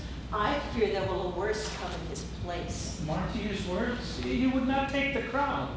Therefore, 'tis certain he was not ambitious. If it be found so, some will dare abide it. Poor soul, his eyes are red as fire with weeping. Oh, there's not a nobler man in Rome than Antony. Antony. Now mark it, he begins again to speak. But yesterday, the word of Caesar might have stood against the world, and now lies he there, and none so poor as to do him reverence. Oh, masters, if I were disposed to stir your hearts and minds to mutiny and rage, I should do Brutus wrong and Cassius wrong, who you all know are honorable men. I will not do them wrong. I rather choose to wrong the dead, to wrong myself and you, than I will wrong such honorable men. But here is a parchment with the seal of Caesar. I found it in his closet. 'Tis his will. Let but the commons hear this testament, which, pardon me, I do not mean to read. And they would go and kiss dead Caesar's wounds, and dip their napkins in his sacred blood. Yea, beg a hair of him for memory, and dying, mention it within their wills, bequeathing it as a rich legacy unto their issue. We'll hear the will. Read it, Mark Antony. The will. Read the will. Have patience, gentle friends. I must not read it. It is not me. You know how Caesar loves you. You are not wood. You are not stones, but men. And being men, hearing the will of Caesar, it will inflame you. It will make you mad. No, 'tis good you know not that you are his heirs. For if you should, oh, what would come of it? Read the will. We'll hear it, Antony. We shall hear the will. Caesar's will. Will you be patient? Will you stay a while? I have o'ershot myself to tell you of it. I fear I wrong the honorable men whose daggers have stabbed Caesar. I do fear it. They were traitors. Honorable man. The testament. The will. The testament. Read the will. Read the will. Murderers, read the will. You will compel me then to read the will? Yes! Yes! And let me show you him that made the will. Will you give me leave? You shall have leave. If you have tears, prepare to shed them now.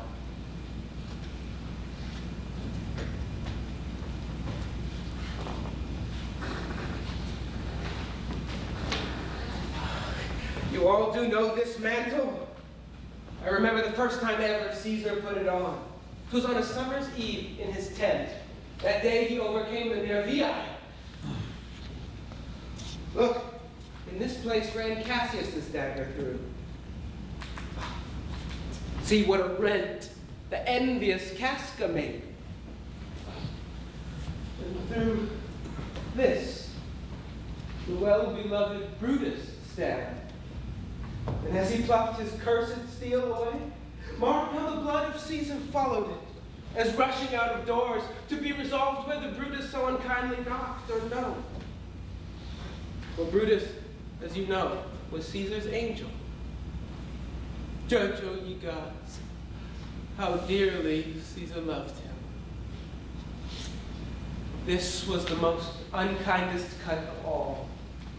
For when the noble Caesar saw him stabbed, ingratitude, more strong than traitors' arms, quite vanquished him, and then burst his mighty heart.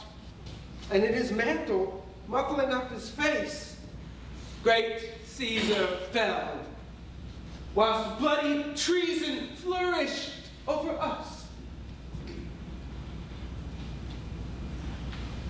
Oh, now you weep, and I perceive you feel the dint of pity. Oh, these are gracious drops. Kind souls, what weep you when you but behold our Caesar's vesture wounded?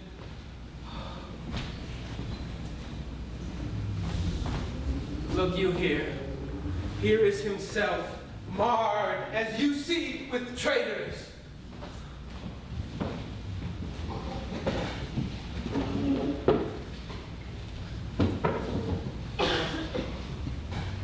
How hideous spectacle.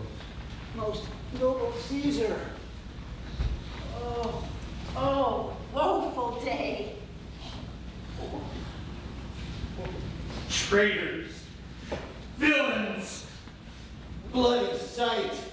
We will be revenged. Yes, yes. Revenge. Seek. Burn. Slay. Kill. Burn. Stay home and hear Antony. We'll hear him. We'll follow him. We'll die with him. Good friends, sweet friends, sit, sit, sit. Oh, good friends, sweet friends, let me not stir you up to such a sudden flood of mutiny. They that have done this deed are honorable. What private griefs they have, alas, I know not that made them do it. They are wise and honorable, and will no doubt with reasons answer you. No! I come not, friends, to steal away your hearts. I am no orator as Brutus is, but as you know me all, a plain, blunt man that love my friend, and that they know full well that gave me public leave to speak of him. For I have neither words, nor wit, nor worth, action, nor utterance, nor the power of speech to stir men's blood. I only speak right on, tell you that which you yourselves do know, show you sweet Caesar's wounds, poor dumb mouths, and bid them speak for me. But were I Brutus, and Brutus Antony, well, there where Antony would ruffle up your spirits, and put a tongue in every wound of Caesar that should move the stones of Rome to rise in mutiny. Mutiny. We'll mutiny. We'll burn the house of Pearce. Get away. We'll kill the conspirators. Kill Erroneous and bathe our hands in the blood of the conspirators. You hear me with patience. You go to do you know not what. Wherein hath Caesar thus deserved your loves? Alas, you know not. I must tell you then, you have forgot the will I told you of. The will. The will. Hear the will. Hear the will. Read us the will, Mark. Read it. Here is the will, and under Caesar's seal. To every Roman citizen he gives, to every several man, 75 drachmas. Oh, revenge is death. Hear me with patience. Moreover, he hath left you all his walks, his private arbors and new planted orchards on this side Tiber, left them to you and to your heirs forever. Common pleasures to walk abroad and recreate yourselves. Here was a Caesar. When comes such another? Never! Never! Come, away, away. We'll burn his body in the holy place, and with the brands, fire the traitors' houses. Fine. Take out the body. We'll burn Burn the house of Brutus. Burn their houses. Seek to traitors. Let not a traitor live. Burn their houses. Kill them all. Kill them all. Family. Kill them all. Now let it work. Mischief, thou art afoot. Take thou what course thou wilt.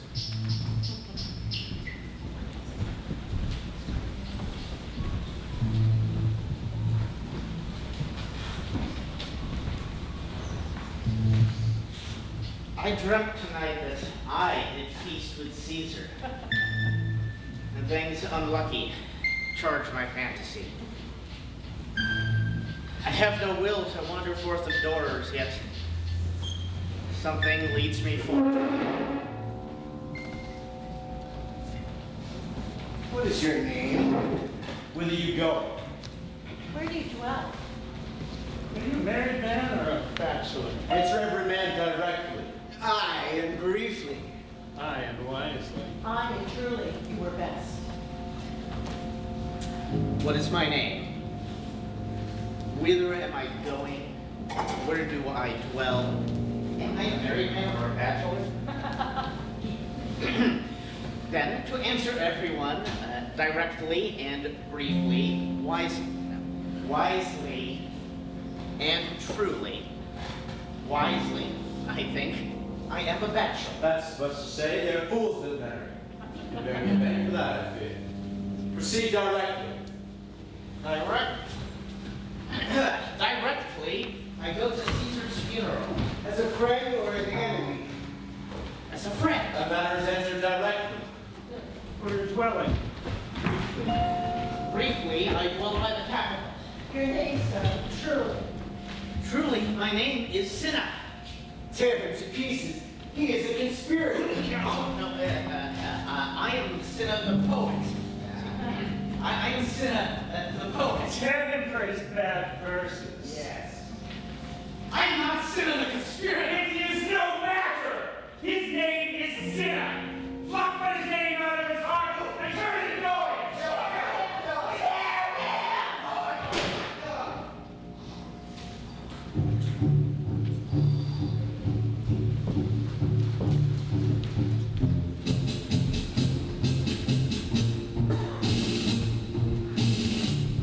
Octavius. Lepidus.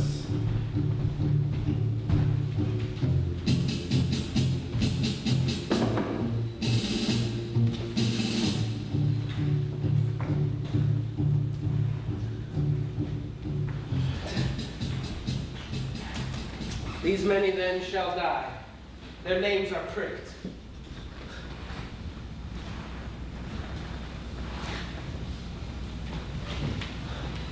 Your brother too must die.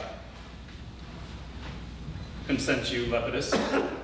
I do consent. Prick him down, Antony. Upon condition, Publius shall not live, who is your sister's son, Mark Antony. He shall not live.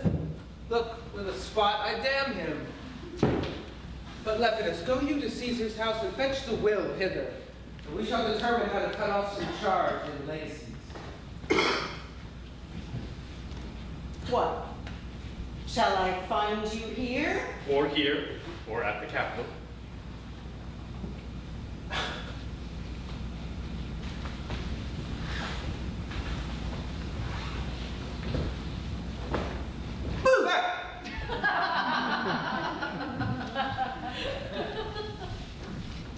This is a slight, unmeritable woman, meet to be sent on errands. Is it fit, the threefold world divided, that she should stand one of the three to share it? So you thought her, and took her voice who should be pricked to die in our black sentence and prescription. I have seen more days than you, Octavius. And though we lay these honors on this fool to ease ourselves of divers slanderous loads, she shall but bear them as the ass bears gold, to groan and sweat under the business either led or driven, as we point the way. And having brought our treasure where we will, then we take down her load and turn her off, like to the empty ass, to shake her ears and graze in commons. You may do your will, but she's a tried and valiant soldier. So is my horse, Octavius. And for that, I do appoint him store of provender. It is a creature that I teach to fight, to stop, to wind, to run directly on. Its corporal motion governed by my spirit. And in some taste is Lepidus but so? She must be taught and trained and bid go forth. She is a barren spirited woman, one that feeds on objects, arts, and imitations which, failed by other men, begin her fashion. Do not talk of her, but as a property. Now listen, great things, Octavius. Brutus and Cassius are levying powers. We must straight make head. Let our alliance be combined. Our best friends made, our means stretched. And let us go presently sit in council, where covert matters are best disclosed, and open perils surest answered. Let us do so. For we are at the stake, and bait about with many enemies. And those that smile have in their hearts, I fear, millions of mischiefs. Stand ho! Word! Ho! Stand! What now, Casca? Is Cassius near? He is at hand. Cassius, in his own change, are my ill officers, and given me some worthy cause to wish things done undone. But if he's at hand, I shall be satisfied. Cassius! Cassius! How he received you? Let me be resolved. With respect and with courtesy enough, but not with such familiar instances. Not with the kind of free and friendly conference he hath used of old. Thou hast described a hot friend's cooling. Ever know, Casca? When love begins to sicken and decay, it useth an enforced ceremony. There are no tricks in plain and simple faith. Hark! He has arrived. Stand ho! Stand! Stand ho! Stand ho! Stand ho! Stand ho! Most noble brother, you have done me wrong. Speak your grief softly. I do know you well. Before the eyes of both our armies here, which should receive nothing but love from us, let us not wrangle. Bid them move away, and then in my tent, Cassius, enlarge your griefs, and I will give you audience. Trebonius, bid our commanders lead their charges a little away from this ground. Casca, do you the like, and let no man enter our tent till we have done our conference. That you have wronged me doth appear in this. You have condemned and noted Lucius Pella for selling bribes here of the Sardians, wherein my letters praying on his side, because I knew the man, were slighted off. You wronged yourself to write in such a case. In such a time as this, it is not meet that every nice offense should bear his comment. Let me tell you, Cassius, you yourself are much condemned to have an itching palm, to sell and march your offices for gold to undeserved. Aye, an itching palm. You know that you are Brutus that speak this, or by the gods that speech were else your last. The name of Cassius honors this corruption, and chastisement doth therefore hide his head. Chastisement? Remember, March! The Ides of March, remember? Did not great Julius bleed for justice' sake? What villain touched him that did stab but for justice? What?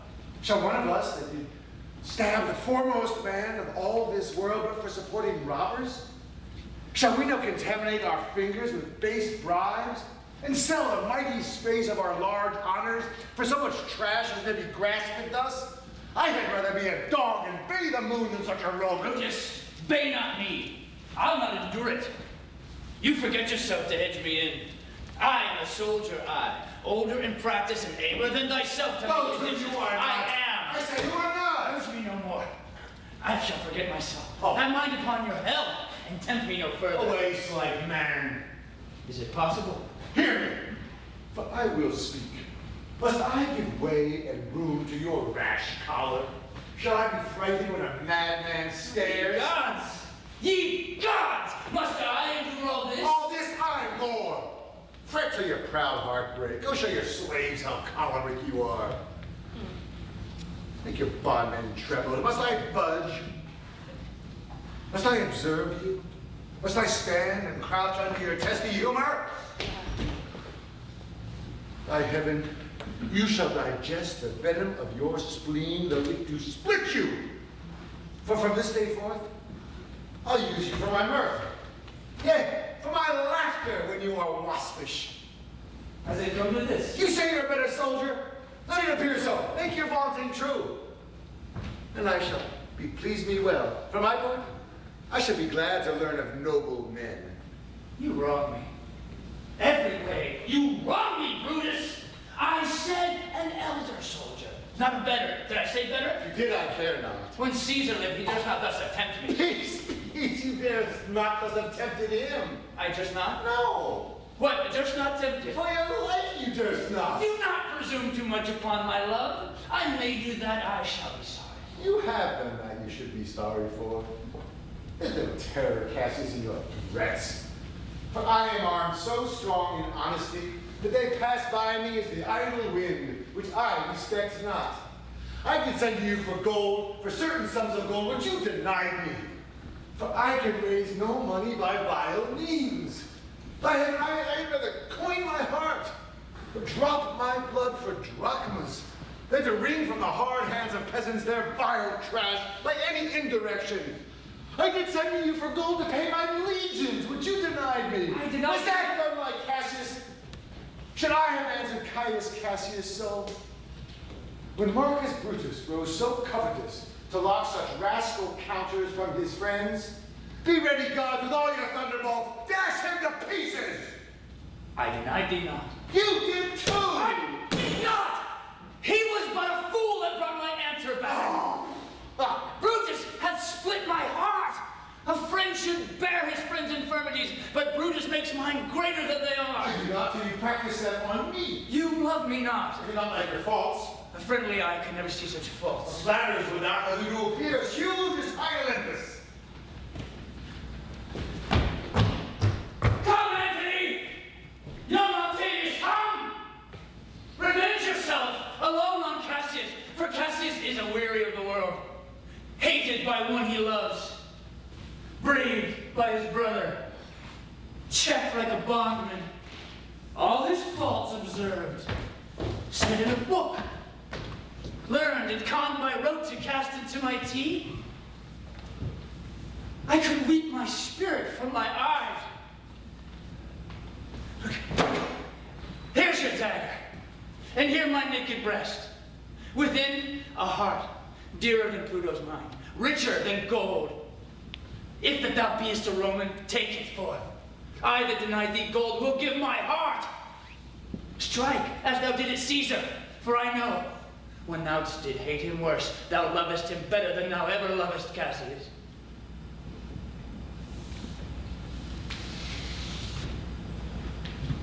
Be angry when you will.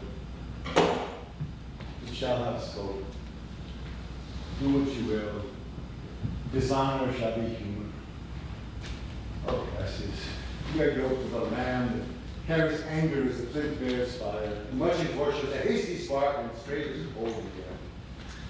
Has Cassius lived to be but mirth and laughter to his Brutus, when grief and blood ill-tempered vexeth him? When I spoke that, I was ill-tempered too. You confess so much? Give me your hand. In my heart too. Oh, Brutus. What's the matter? Have you not love enough to bear with me when that rash humor which my mother gave me makes me forgetful? Yes, Cassius. And from henceforth, when you're over earnest with your Brutus, you'll think your mother chides. and leave you so. Lucia, some wine! I did not think you could have been so angry. Oh, Cassius, I am sick of many griefs. Of your philosophy, you make no use. You give place to accidental evils. No man bears sorrow better.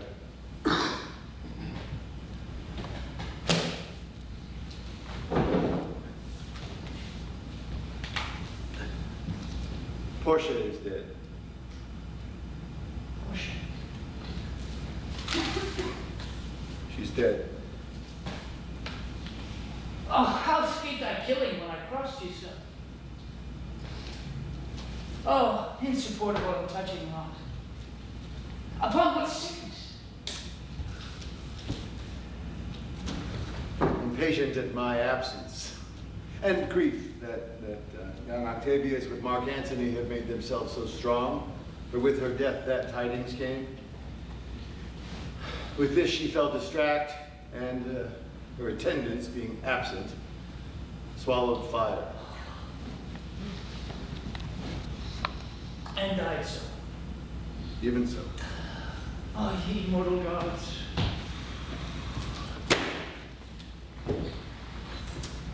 Think no more of her. Why?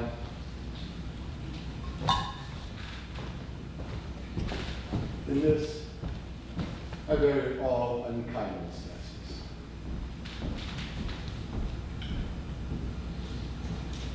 My heart is thirsty for that noble pledge.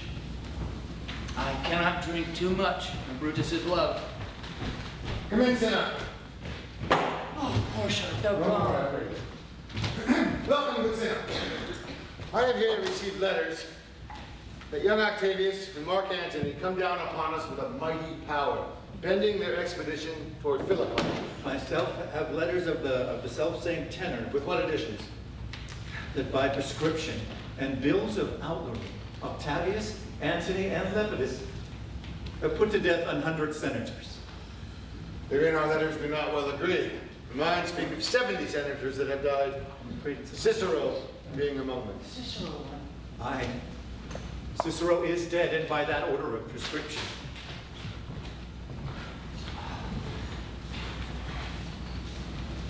Had you your letters from your wife, my lord? No, Senna. Nor nothing in your letters here? Nothing, Senna. That methinks is strange. Well, I ask you, hear you aught of her in yours? No, Lord. Now, as thou art a Roman, tell me true. And like a Roman, bear the truth I tell.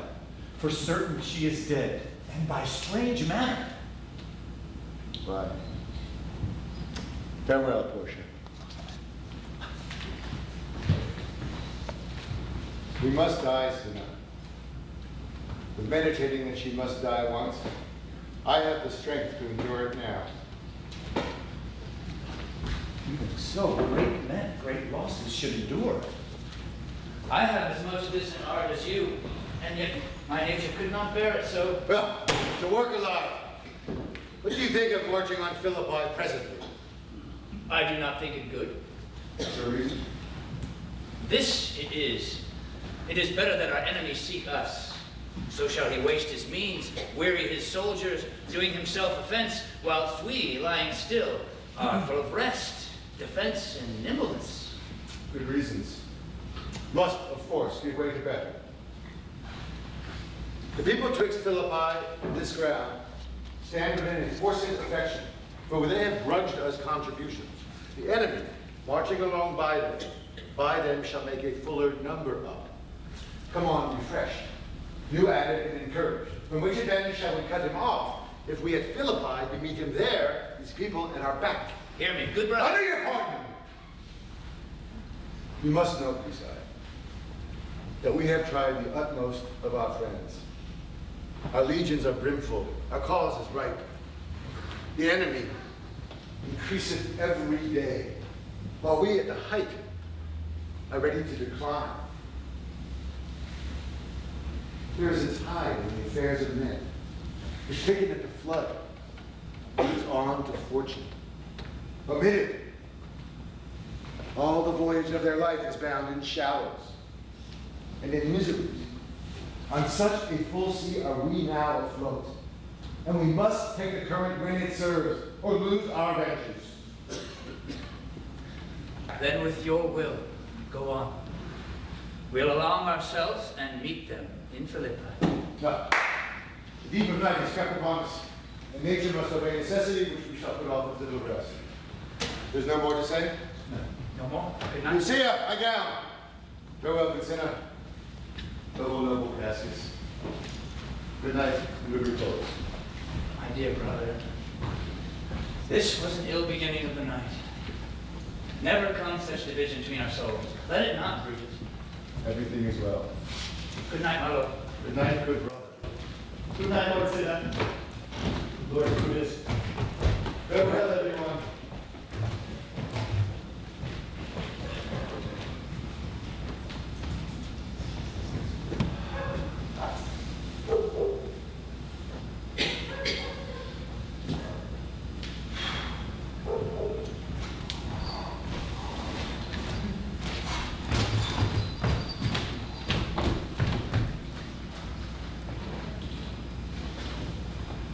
Lucia. I blame you not. Thou art overwatched. Ah, look, Lucia.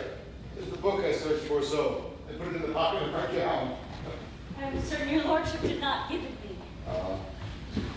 Bear with me, dear maid. I am much forgetful.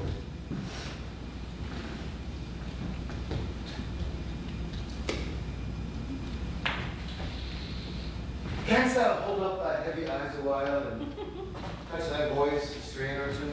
My lord, and please you. It does. I troubled thee too much, but thou art willing? It is my duty, sir. You should not urge thy duty past thy might. I have slept, my lord, already. It was well done. Thou shalt sleep again. I will not hold thee long. If I do live, I will be good to thee.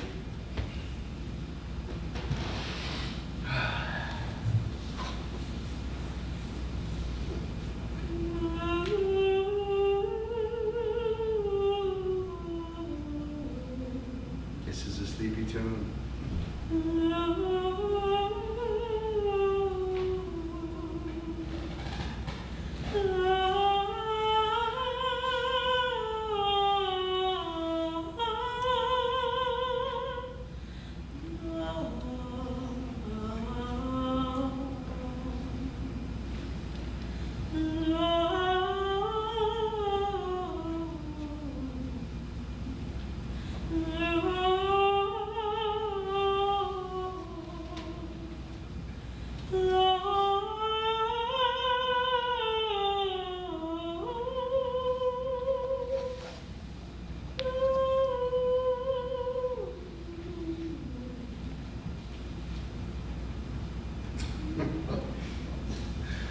Murderous slumber.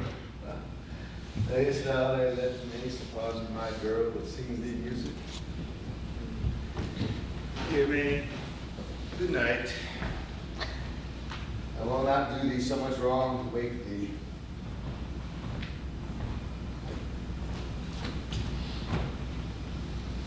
Good girl. Good night.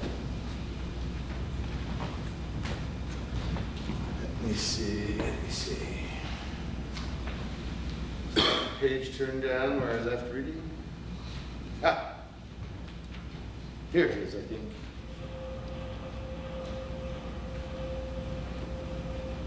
Huh.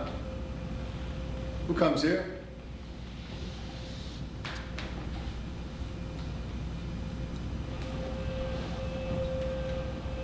I think it is the weakness of mine eyes that shapes this monstrous apparition. Comes upon me.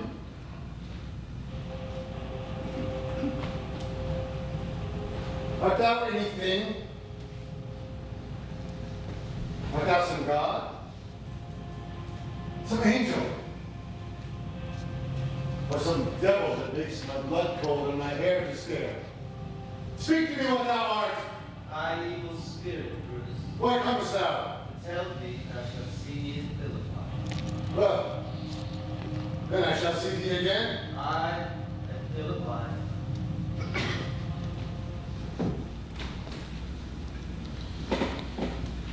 Why then? Shall see thee at Philippi.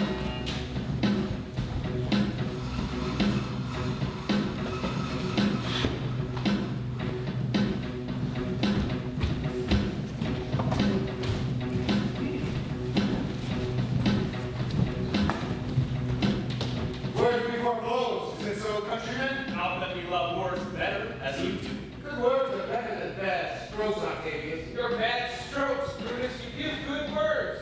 Witness the hole you made in Caesar's heart, crying, long live Hail Caesar! Antony, the posture of your blows are yet unknown, but for your words, they rob the hive of bees and leave them honeyless. Not stingless, too. Oh, yes, and voiceless.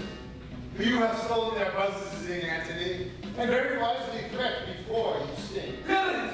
You did not do so when your vile daggers hacked one another in the sides of Caesar. You showed your teeth like apes, and fawned like hounds, bowed like bondmen, kissing Caesar's feet, whilst damned Casca like a cur behind struck Caesar on the neck. Oh, you flatterers! Flatterers! Now, Brutus, thank yourself. This tongue had not offended so today if Cassius might have ruled. Come the cause. If arguing make us sweat, the proof of it will turn to redder drops. Look, I draw a blade against conspirators. When think you that the blade go up again? Never shall Caesar's 33 wounds be well avenged, or till another Caesar have added slaughter to the sword of traitors. Thou canst not die by the hand of traitor Caesar, unless thou bringst him with thee. So I hope. I was not born to die on Brutus' sword. If thou wert the noblest of thy strain, young man, thou couldst not die more honorable. A peevish schoolboy, worthless of such honor, joined by a masker and a reveler. Old Cassius still. Come, Antony, away. Defiance, traitors, hurl me in your teeth. If you dare fight today, come to the field. If not, when you have stomachs. Well now, blow wind, swell billow, and swim bark. The tide is up, and all is on the hazard. Hark, Casca. Oh, a word. Cinna! What says my general? Cinna! This is my birthday. As this very day was Cassius born. Give me thy hand, good Cinna. Be thou my witness that against my will I am compelled to set upon one battle all our liberties. Coming from Sardis, on our former ensigns, 2 mighty eagles fell, and there they perched, gorging and feeding from our soldiers' hands, who to Philippi here consorted us. This morning are they fled away and gone, and in their steads do ravens, crows, and kites fly over our heads, and downward look on us as we were sickly prey. Their shadows seem a canopy most fatal, under which our army lies, ready to give up the ghost. I believe not so. I but believe it partly. For I am fresh of spirit, and resolved to meet all perils very constantly. Even so, Casca. Now, dear Brutus, the gods today stand friendly that we may, lovers in peace, be on our days to age. But since the affairs of men rest still uncertain, let's reason with the worst that may befall. If we lose this battle, what are you then determined to do? This will be the very last time we shall speak together. If we lose this battle, are you contented to be led in triumph through the streets of Rome? No, Cassius, no. Think not thou noble Roman that Brutus will go bound to Rome. There's too great a mind. But this same day must end that work the Ides of March begun. And whether we shall meet again, I know not. Therefore, our everlasting farewell take. Forever and forever. Farewell, Cassius.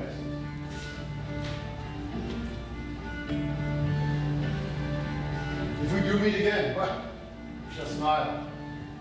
If not, why then, this parting was well made. Forever and forever farewell, Brutus. If we meet again, we will smile indeed. If not, 'tis true this parting was well made. Why then, lead on.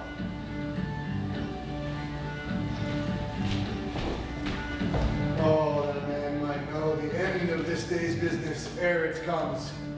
But it sufficeth that the day will end, and then the end is known. Come home! Away!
His soldiers felt the spoil whilst we, by Antony, are all enclosed.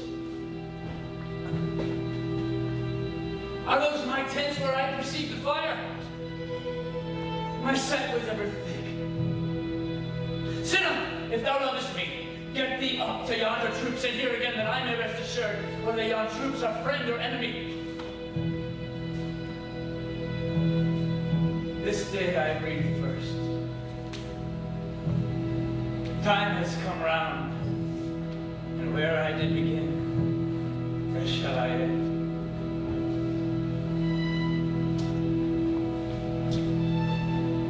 Cinna is enclosed round about. He is taken. Oh, coward that I am to live so long to see my good friend taken before my face.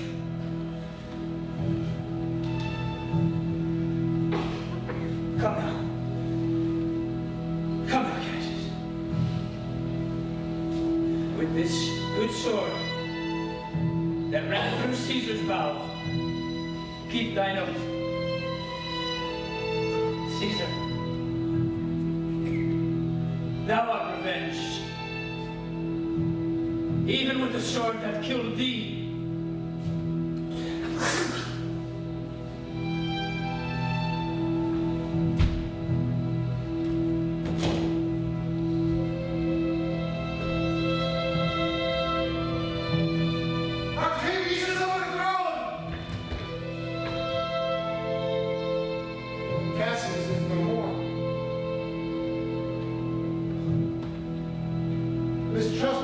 success have done this deed.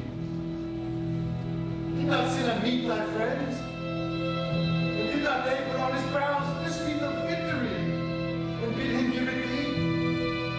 Didst thou not hear their shouts? Oh, thou hast misconstrued everything.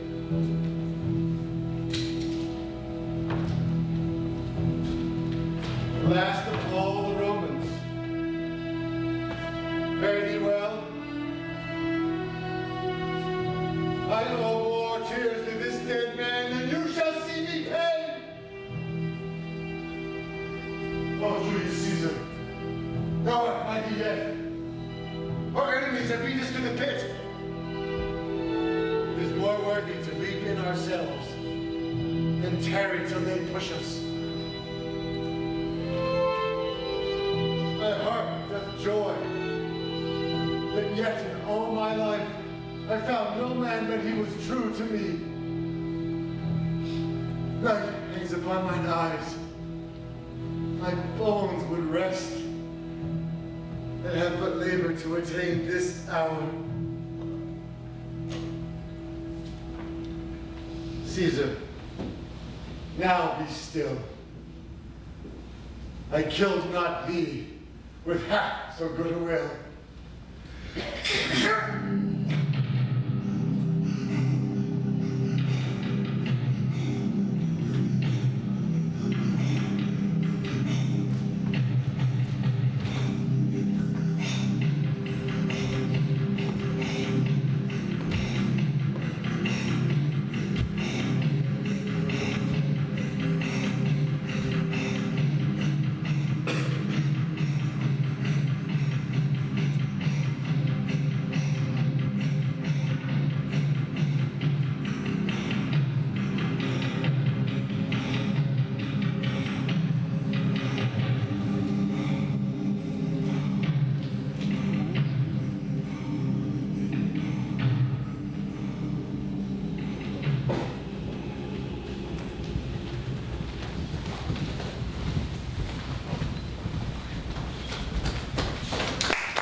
Yes.